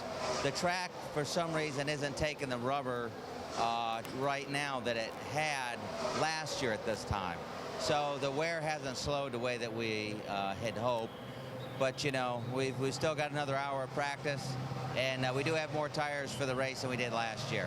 Okay, well, that'll be good news for the team's Doc. As you heard him say, they're going to go from 9 to 10 sets of tires for the race tomorrow. Thank you, Jamie. And what Robin was saying about the fact that some of these guys may be able to not use all their tires in this session. But, DJ, is it a catch-22? I mean, if you save some tires in this session, then... Yeah, obviously you're going to have more tires for tomorrow, but you're not getting the rubber down on the racetrack today that you need to help eliminate the problem that we're having right now. We see Jimmie Johnson right here. He's put up the fastest lap so far, and that lap is almost a half a second faster. So that, Andy, that tells me that maybe they are getting some rubber down out there. Something's going on. I know, at least with the 48, he's 0.6 of a second faster than second place. He's got that car rolling. I think that's why Chad Canals was smiling down there. He wasn't too worried about anything. Here we see Denny Hamlin, who has put up the second fastest lap, and we really haven't talked much about him. It seemed like they've been pretty much struggling yesterday into qualifying today, but maybe Mike Ford and Denny have got something figured out here. Yeah, we talked about that, is that they didn't have the speed, at least qualifying trim speed. But this team and this Joe Gibbs team has raced so well this year, I don't think they're going to struggle at all in the race. Here's Carl Edwards riding down through here with him. This is a very important practice session for Carl. He needs to get his car as good as he can so he can get over to IRP and run his Nationwide Series car. He's actually even skipping the qualifying session over at ORP just so he can get his car dialed in better here. Yeah, and for people who wondered and have questioned at times why they would run both series, that you can't give the most to your effort here, I think this just shows the commitment these guys have. If it comes down to a decision to make between getting this car right and staying for all the practice, or going over there and even qualifying, having to start, you know, ORP, it's tough to come from the back, but he's willing to give that up to make sure that he has a chance to win this race tomorrow. And Carl Edwards has already won a NASCAR Nationwide Series title. He's yet to win one in Cup, and he's hoping that will happen here in 2008. And we can see Carl still sliding his car off the corner there, so that part of it's going to stick around. I'd say that that's the way these guys are going to have to drive these cars most of the time. He's third quick on the sheet right now, on the charts, and it's evidently paid off for him and Osborne to work on this car some more in this practice session. Kyle Busch qualified 19th, has been getting better and better, and now he shows up on the speed chart 6th in this session. The Gibbs cars seem to be floating towards the top now as we start getting closer to the race. Yeah, I think we talked a lot about that first session. They were just going to try a lot of things, or a lot of teams were, and you have to believe that a team that's as organized as Joe Gibbs Racing, that's probably what they were doing, getting as many things in that first session, and now they're going to try to run some laps and see really what their tire wear is like and what their car is going to do as they run a few laps. When these tires are wearing this fast, Dale, what do you feel? What's the first thing you feel when that tire really does go? I mean, can you tell it? Yeah, I think the first thing you do is you lose the front end. That's what we're seeing is in the right front. And if the first time that car skates just a little bit, it didn't do what was close to the previous lap or the previous corner. It can happen in a hurry that you feel that car just take off a little bit. You better get into the pits and make sure of that. And I'm sure all of these guys are aware of that situation. Is Kyle Busch having a championship type of year? Well, let's compare his great season thus far with 7 wins in 19 races to other great championship years. Jeff Gordon in 1998 had won 6 times thus far. And how about the king, Richard Petty, 14 wins and 75 on his way to a championship? Yeah, I think Kyle Busch is right in line to be one of the top contenders for the 2008 NASCAR Sprint Cup title. He leads the points, but he'll start 19th here when we wave the green flag at 1 o'clock on Sunday. ESPN's Game of the Week features another chapter in the greatest rivalry in Major League Baseball as Alex Rodriguez and the New York Yankees take on Manny Ramirez and the Boston Red Sox. Sunday Night Baseball presented by Taco Bell only on ESPN at 8 o'clock Eastern. The Yankees beat the Red Sox 1-0 last night, and still a big battle for the American League East title at Fenway. Talk about greats on the field. How about greats on the track? Tony Stewart won this a year ago, won it in 2005. Still trying to get this car up to speed. Yeah, they're still struggling right now. They just haven't found the speed. I mean, they're over a second off as far as lap times from what Jimmie Johnson's laid down there. Jeff Gordon has jumped up to second quickest, but he's still, Andy, about 4/10 off of the lap that Jimmie Johnson put down. Jimmy's got that 48 car strolling around this racetrack. And a 51.05, the next best car is a 51.44. Let's check in down in the Kyle Busch garage. Jamie?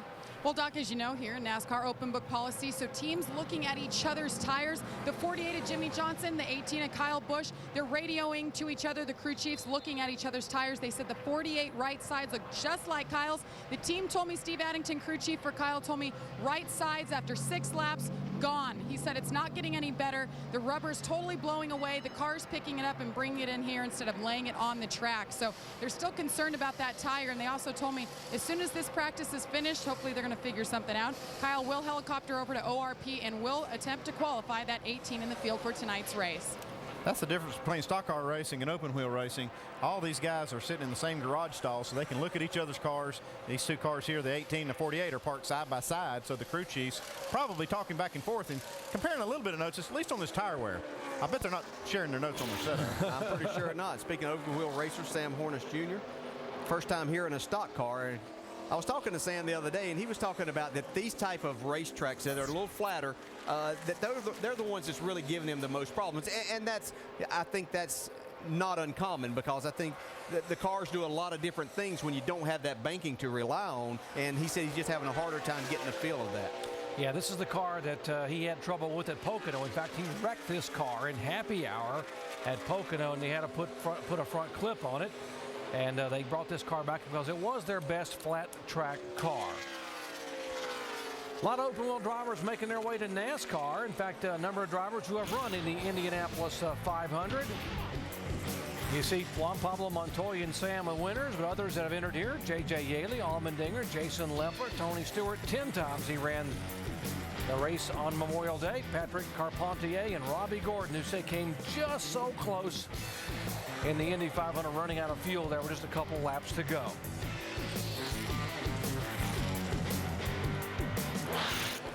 Patrick Carpentier may have been, we talked earlier, one of the big surprises, one of the pleasant surprises in qualifying. Although I don't know how you can say he's a surprise when he sat on the pole at New Hampshire in the Cup car. He keeps surprising everybody with his qualifying efforts. They're just trying to get their car better in the race and get Patrick more comfortable for the race. These cars drive differently when you put other cars out there, and they're like they have different characteristics, and I think he's having a little bit of problem adjusting to that. Yeah, and that's nothing against his talent. That's just a matter of he hasn't driven stock cars before, and he doesn't really know where to start his car. And another guy that's trying to figure out exactly what he's looking for here, Marcus Ambrose, has never been here. He hasn't driven a stock car here. He knows what stock cars are about a little bit more, but he really doesn't know how free he has to start his car for this race tomorrow. Shallower, I tend to want to turn. Like I don't trust the rear of the car getting in. That's really the only complaint I've got. He doesn't really trust the car, the rear end of the car, getting in the corner. What does that mean, Dale? Loose? I don't know. I'm glad you understood that, because I couldn't be his crew chief. I have a hard time. We might have to get a translator in there. But, yeah, he's chasing the back end of his car. I mean, typically you're trying to make your car turn in the center of the corner, and then you start chasing the back of the car. Entrance to the corner, exit to the corner, and the car's just sliding around. So what are you going to do to fix that, crew chief? It is kind of hard to fix. You just got to work on the one that's hurting you the most. What I'm impressed with this 47 car is there's 36 cars that have been out in practice. And right now, Marcus Ambrose is 12th on that sheet. He's really taking to these Cup cars. Ran real well out of Sears Point. Here's the 5 car, another one of the famous names at the Speedway here. Mears, of course, Uncle Rick, a 4-time winner. His dad, Roger, ran the Indy 500 twice. And Casey, his last trip to Indianapolis, driving for Hendrick Motorsports. He will move on I spoke with him in the garage area yesterday, and he said, got some things in the works. We're not ready to make an announcement yet, but looking pretty good. He said he would love to be able to get things nailed down by the end of the month of August, so we can sort of put that behind him and just finish out the year and be focused on what's going to happen here in the fall and also 09.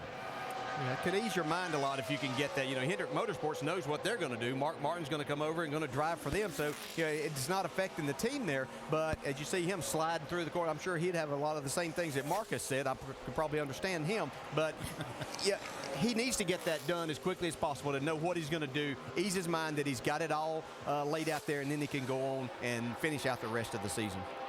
If you ask Casey Mears about the people that have been most special to him in his life and people who are his heroes, he doesn't have to look very far from home.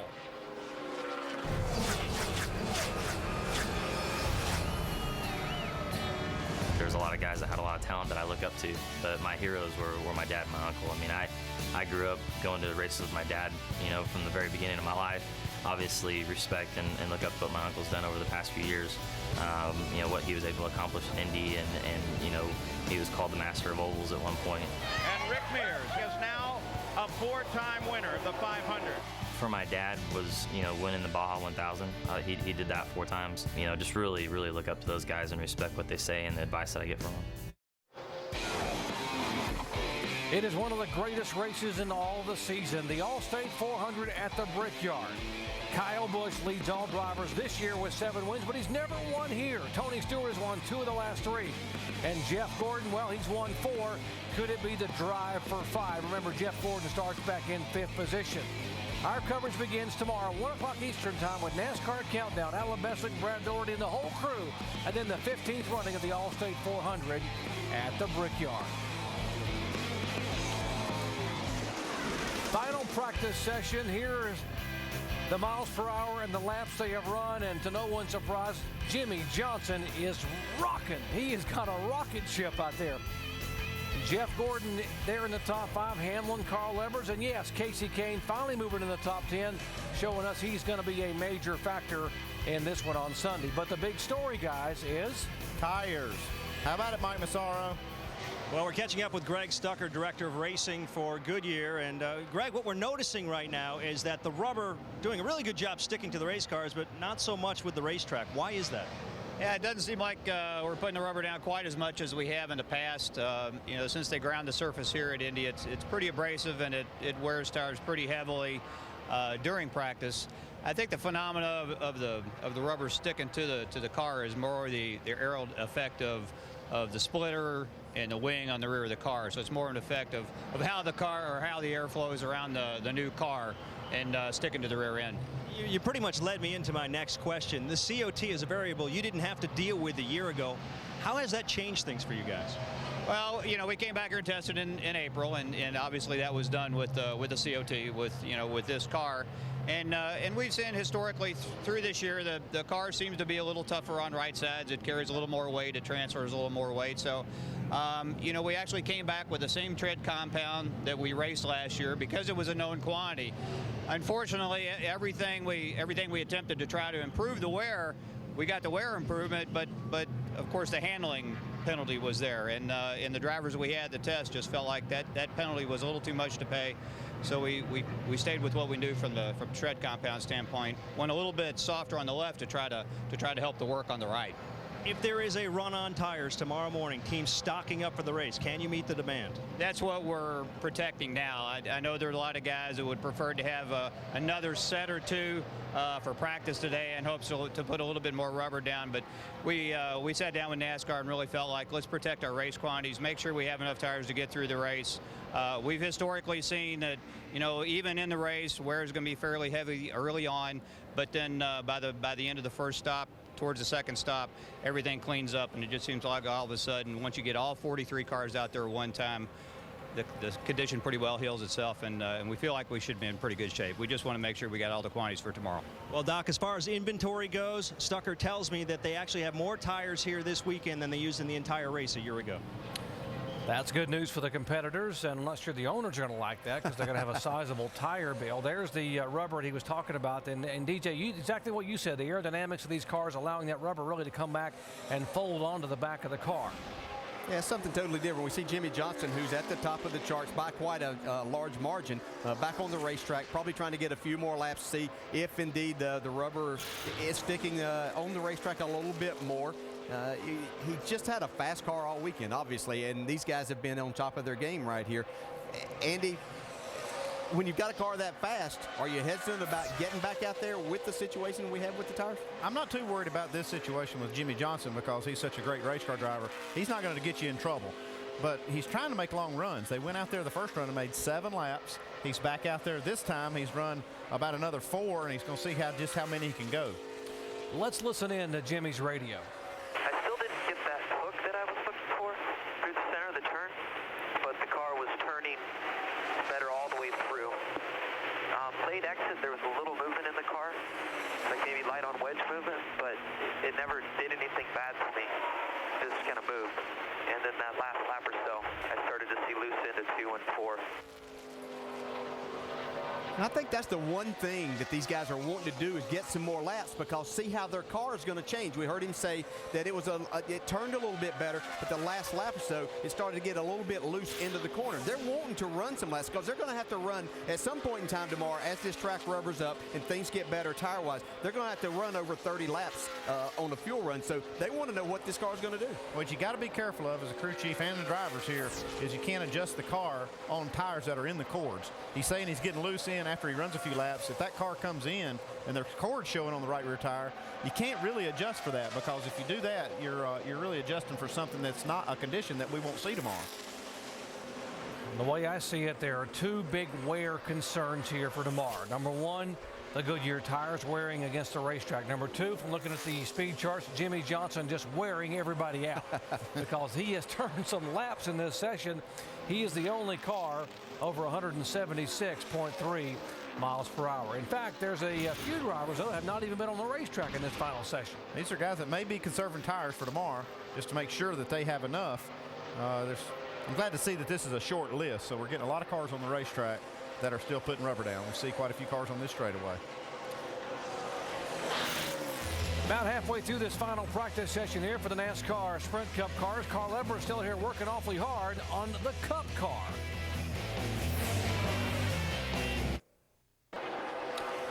Fans enjoying themselves here on what has turned out to be a gorgeous day at Indianapolis Motor Speedway. They're enjoying it. Some of the drivers aren't not quite so much because they have some concerns over tire wear, and these guys have got a place to go. They got to get over to ORP. Jason Leffler there, and of course David Rudeman headed over to run in the NASCAR Nationwide Series event tonight. Now, one driver who's not going anywhere, he's going to have we hear he's going to have Eric Darnell qualify his car. Is this guy here, reigning NASCAR Nationwide Series champion Carl Edwards, getting ready to climb, or getting back in the car, getting hooked up to go back on the racetrack. Now, Carl Edwards, like a lot of drivers, will fly around an airplane. Some go by helicopter, but last week at Missouri, Carl came to the racetrack on 2 wheels.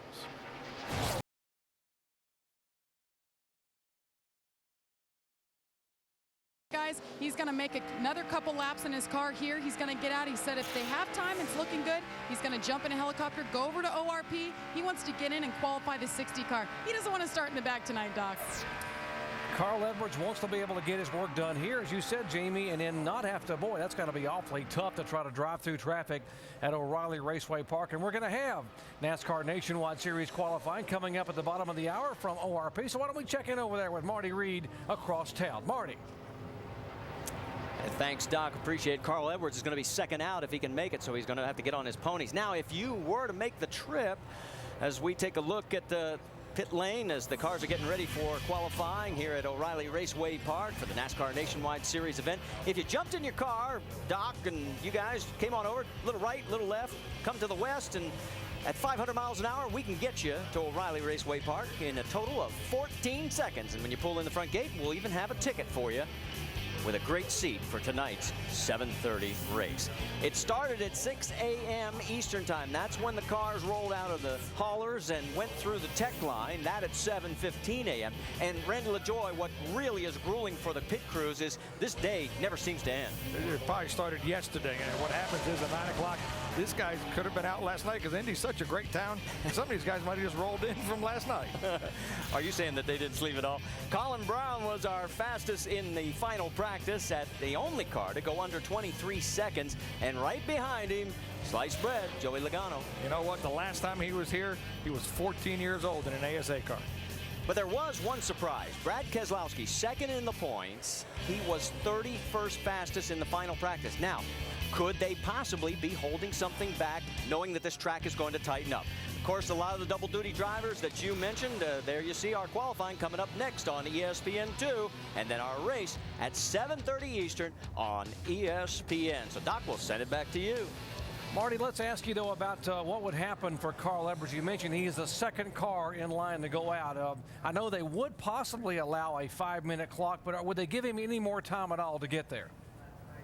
Word we've got is nope, that's going to be it, and they'd have to put Eric Darnell into the car, and then of course he would qualify it, and it would then start at the back of the field. And remember what we talked about a little bit earlier, the last 6 years the winner has come from the top 10 starting positions. Marty, we'll look forward to your coverage coming up at the bottom of the hour. Live coverage, NASCAR Nationwide Series qualifying across town here at O'Reilly Raceway Park. And remember, when this guy, Carl Edwards, couldn't get to Milwaukee, they had Eric Darnell qualify the car. He started 39th, and what happened, Andy? And he won the race. That's one thing that he really has a lot of confidence in Eric Darnell to set his car up. That he's proven that he can do it and get a winning setup out of it, and I'm sure he can do it here. 7 drivers will be pulling double duty. It means they'll be running 200 miles tonight and 400 miles on Sunday. We mentioned cousin Carl Edwards, Jason Leffler, Marcus Ambrose, Clint Boyer, the points leader, David Reagan, last year's Rookie of the Year, Kyle Busch, a 5-time winner in nationwide competition, and David Rudeman. You saw him head under the helicopter here a moment ago. Let's go down to Shannon. Well, Doc, we've been talking about the nationwide drivers pulling double duty here today, and Marcos Ambrose, you were not going to go over to qualify, but you guys have changed your plans? Yeah, with tires being such an issue here, we thought we'd better save a couple of sets, and if we've got a chance, we'll try and get over there and qualify that car in. All right, we're going to let him go then, but guys, he did save 2 sets of sticker tires for tomorrow's race, so going into the race, Marcos Ambrose will have 12 sets of tires total. Oh, looks like he forgot something.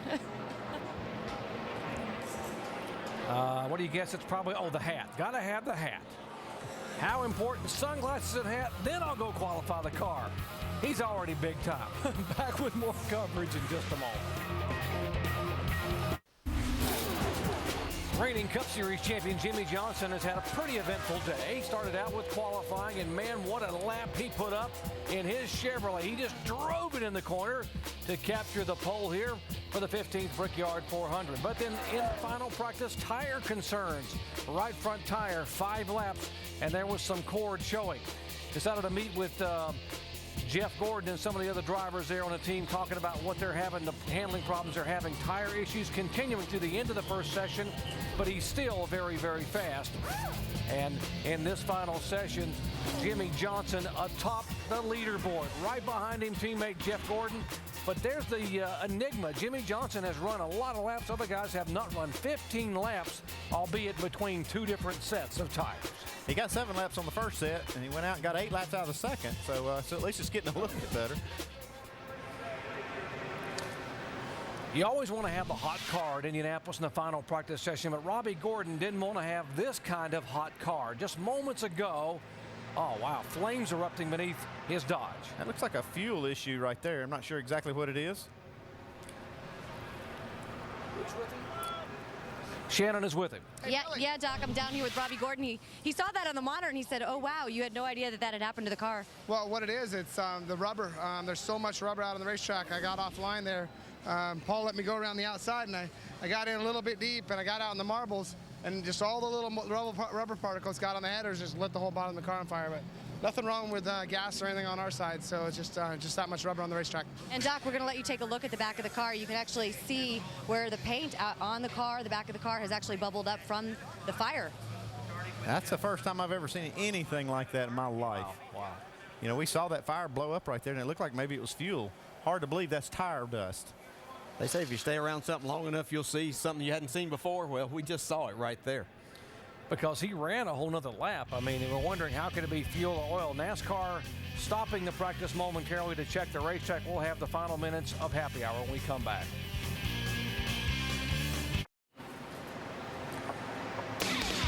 Lots Lots of motorsports yet to come this weekend. We're headed over to NASCAR Nationwide Series qualifying. That's coming up next. Marty Reed and Company at O'Reilly Raceway Park. How about some NHRA Fram Autolite Nationals qualifying tonight, 6 o'clock Eastern Time.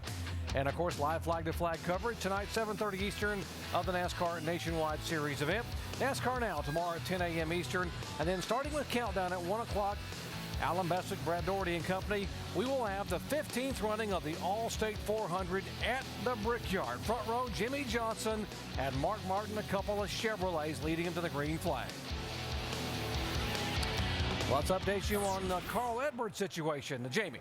Well, Doc, not the news that he wanted. He wanted to get over there to ORP to qualify, but on that last run when he went out, he said there was a problem. He was hearing a weird sound with the engine. So he said they're going to put new plugs in and then take it back out there. So maybe our own Tim Brewer could elaborate in the ESPN Tech Center? Thanks, Jamie. What we do, folks, after every run, we pull the spark plugs out of the engine. What we're looking for fuel distribution. And as far as burning, each cylinder individual, we're looking to make sure that the distribution's good. But if the porcelain's cracked on the spark plug right here or in this area out here, you're going to have a misfire condition. So they simply pull these plugs out, put another set in, and go back and run it again. Thanks, Tim. And obviously, Carl Edwards would like to be able to qualify his NASCAR Nationwide Series car. But, as you said, DJ, it shows where his total focus is. He's got to get this NASCAR Sprint Cup car. He's 4th in points, and this is a big, big opportunity for them. Yeah, and we appreciate it, too, for those of us that are going to be tuning into ESPN2 tonight and watch the Nationwide race from over there. It'll be a lot more fun to watch Carl coming from the back than he'd qualify. If he's going over there to qualify, he'd probably be 4th or 5th, and now we get to see him come from 43rd or something. Yeah, this right here, though, is a serious issue. When you've got a problem with the engine and it's coming down here to the last few minutes of practice, you need to know what kind of problem you have, whether you need to change the engine or whether it's just maybe a small thing like a spark plug. But I guarantee you this team's concerned about that, and that's why Carl's staying here. And historically, if you've been around Jack Roush as many years as we have, if there's any question at all, they're going to change the engine. Oh, yeah, you're not going to take any chance right there with this race or any race. You want to make sure you got a good, durable bullet under the hood. But that would put him at the very back of the pack here. Yeah, that's still better. If they change engines and start in the back, that's a lot better than having a problem brewing under the hood that's going to bite them in 10 or 15, 20 laps into the race. Yeah, and it's nice to have a driver like that because you actually have something. And sometimes it's hard to figure out. You think that maybe you're hearing something, but you're not exactly sure. And seriously, your earplugs can actually move around a little bit and give you a different sound than what you've heard before with the cars. So having someone that is that much in tune, literally, with his race car and the sound of the engine is nice to have because he can relay that back to him instead of saying, oh, well, forget about that. We promised you at the beginning of this session we would update you on what's going on with the tires, and we had an interview with Robin Pemberton early. Jamie, what are you hearing now? I did talk to Robin Pemberton just now. He was actually making his way through the garage, talked to the top 6 teams in points. Now, what he's hearing now is that early on in these practice sessions, these guys were cording the tires. And what we mean by that, obviously, once again, right here, you see the cords after 5 or 6 laps on the track. He said that's gone up now to about 11 laps these cars are making. That means the rubber is starting to lay down. So he said when he compares it to last year, that's just a little behind where they were. So not bad for them. It's actually good news for all of these teams. And of course, we reported all the teams will get 1 extra set for the race tomorrow. Doc? That is good news, Jamie, and I'm sure, DJ, a lot of these drivers are going to be going to love to hear the fact that we are starting to get some semblance of rubber on the racetrack. Yeah, and I'm not trying to put words in NASCAR's mouth, but I'm sure that they're going to take a look at this, and obviously they're going to monitor tomorrow, but I'm sure we're going to have a competition yellow somewhere in the 15-20 lap range, and then that could possibly lead to another. And the best thing that we can do is tomorrow in the race is we can have all 43 cars out there getting that rubber down on the racetrack. So I would say no more than 2 competition yellows and the problem should be fixed. And it may only take 1 early on. Final minutes of happy hour at the Indianapolis Motor Speedway. While these cars get up to speed, we'll take a quick break and come back and cover the final laps. It started as a Dale Jarrett thing. I think he's the one that kind of brought it out. And you go out there on the front straightaway, you all bend down and kiss the bricks. Yeah, they're gritty and there's rubber and dirt and sand and everything else, and you don't care one bit, man. You're just all over it. It's not sweet tasting. It doesn't taste like candy, but it sure seems like it when you're kissing them. It's the best cold kiss you'll ever get. I just want to cross them first. That's all I want to do. If you want me to kiss them, I'll kiss them, but by God, I want to go across there first. Dale Jarrett, you started the tradition in 1996, and there's a look at the winners of the Brickyard. All but two were Sprint Cup champions. Kevin Harvick may still get there and probably will in his career. Ricky Rudd has since retired, but he won here at the Brickyard 400. DJ, how did the tradition begin? Whose idea was it? Yeah, let's give credit where credit's due, and that was Todd Parrott's idea. We were finishing up Victory Lane celebrations, and he said, come on, man, we got something to do. And I thought we were going to ride around the track, which they do, take you around in a car. But he said, we're going to do something a little different here. And you know, we went out and he said, come on, we're going to kiss the bricks. This is a pretty special day, and that's how it all got started. Great tradition now. And there's only one crew chief to my knowledge who won this race and never kissed the bricks. Yeah, I didn't get to kiss him, Doc. He started this tradition a couple years after we won the race. The next year. And so I didn't get to kiss him, and Ray Evernham won it the first year, but he won it again. And he still got to do it. So I still haven't done it. That's okay. I still got the ring. Everything's cool. Let's check in with what Carl Edwards is saying to his team. Remember the concerns they had. Feels fine this lap, buddy. Feels fine. I mean, keep running. 10-4. Let's just go ahead and use it here. Do 2, 3, 4 laps here. If it feels good, go ahead and run me 5 straight. Give me a tire sheet. 10-4. You think I'm out of time to make 4:35? Yeah, bud. It's almost 20 after now. Still racing the clock. Yeah, and we've talked about Carl, and I joked a while ago about him starting in the back big. But his win last week, I think, has his sights set on that Nationwide Series title again. You know, he's just over 200 points out now, and he'd like to get over there and qualify. But obviously, their focus is right here at the big track. Well, we talked about how tires have been an issue, and we've seen a lot of debris on the racetrack. Let's check in our ESPN Tech Center in Tim Brewer. Thanks, Jerry. This stuff here, you know, we're used to seeing rubber chunks at the, up in the marbles. But look at this stuff. The powder is so fine in the sand, you really can't determine it. And I've never seen tires grind away that far in my career. But there again, this came out of the sweeper that swept the racetrack in the brake. But I've never seen any stuff, this stuff, as fine as this stuff, Andy. Hey, Brewer, be careful. You're going to get your hands dirty now. Oh, yeah, I already have. That is some fine grit. They just swept. You can see it right there, still right outside that groove. You don't want to get out of that groove right now. No, you never wanted to get out here before, but that right there is going to make it extremely critical that these guys stay in the racing groove, and that's going to make it even more difficult for us to watch any side-by-side racing. As you can see once again on the back of these cars, and the reason we haven't seen this before probably on the back of the cars this much is because of the wing on the back of these cars. The way the air is going around the back and through this wing makes things happen a little bit different than what we've seen in the past. Once again, we see here Kurt Busch's car on pit road. I don't know exactly how many laps he has there, but I can assure you it wasn't a whole lot. And he's still seeing cords, so still a serious problem right now. And again, a reminder, this is the first time that we have run the new car here at the race at the Indianapolis Motor Speedway. Didn't have the front splitter or the wing configuration last year when they came here. Jeff Gordon, he's second fastest on the sheet. He's now he's run 10 laps, 10 timed laps around the racetrack. His teammate Jimmie Johnson has run 17 laps. He's back out again. So they're about halfway home to what would be a fuel stop in the Mars race, so they're trying to get there. And as Goodyear said and Robin Pemberton said, it's getting better. It's moving in the right direction. Our coverage for the Allstate 400 at the Brickyard begins tomorrow at 1 o'clock Eastern time with NASCAR Countdown. Special reflection on some of the winners over the years, Alan Bestick, Brad Doherty and company, and then we will have the 15th running of the Allstate 400 at the Brickyard. What a show it should be. Jimmie Johnson and Mark Martin starting on the front row. Final minutes of happy hour here at Indianapolis Motor Speedway. They don't have much time left to get it dialed in for the 1 o'clock green flag here on Sunday. Carl Edwards and David Reagan. There goes Edwards flashing by. Let's see. Edwards looks like he's got about half a furlong on David Reagan. These guys sprinting. They'll make the turn to the garage area, try to get on the helicopter and get out to O'Reilly Raceway Park. And that's where we'll be going here in just a couple of minutes, over to ORP. It's like Reagan's running behind a little bit. He didn't get through that last corner very good, though. Yeah, probably had a little bit of a push on that right sneaker. 88 car, Dale Earnhardt Jr. getting it dialed in here. He just ran his fastest lap on his 19th lap, so it looks like they worked on that car and made it a little bit better for him. That could be very good news for you Dale Earnhardt Jr. fans, who starts 11th here. The car is that good, that far into a run.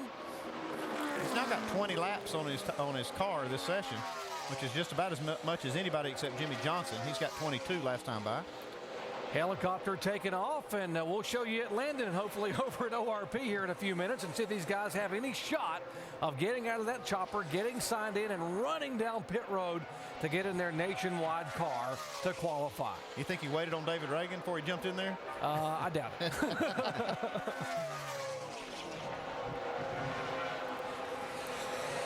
Things winding down. And by the way, for you Sam Hornish fans, update on Sam Hornish Jr. His car, the 77 car, the rookie. Yeah, I know he's got some scrapes on it, but he is now in the top 10 in speeds here in Happy Hour. He's made a lot of headway here. He spun out first lap in practice and didn't qualify as good as he wanted to, but they are really getting this car dialed in. Let's go down to Shannon.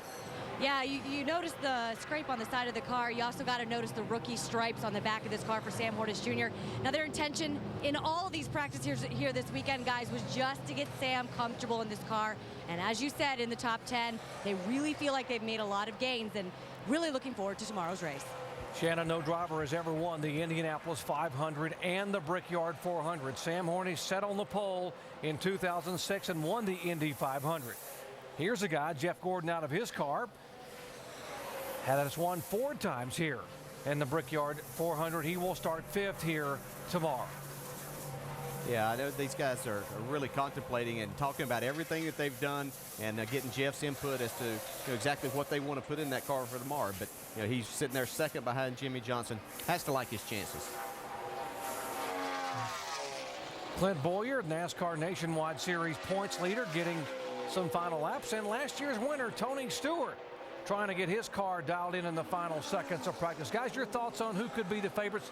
Who's your pick tomorrow? I picked Jimmie Johnson early in the week to be the favorite for this race, and he has not disappointed me at all. Yeah, I'm going to have to stick with you, Andy, as we watch Tony Stewart try to get as much as he can out of this car. But I'm going to go with Jimmie Johnson, and I think that Hendrick Motorsports is going to be hard to beat here tomorrow. Coming up next, NASCAR Nationwide Series qualifying from O'Reilly Raceway Park. And, of course, tonight, live flag-to-flag coverage. Marty Reed and all the guys, ESPN, 7:30 Eastern time for the NASCAR Nationwide Series cars. And, of course, we invite you to join us right here tomorrow, 1 o'clock Eastern time on ESPN. We begin with NASCAR Countdown. Alan Bessick and Brad Doherty, the 15th running of the Allstate 400 at the Brickyard. Well, that'll wrap it up from the Indianapolis Motor Speedway. But coming up next, NASCAR Nationwide Series qualifying from ORP. So let's send you right across town to O'Reilly Raceway Park. Here's Marty Reed.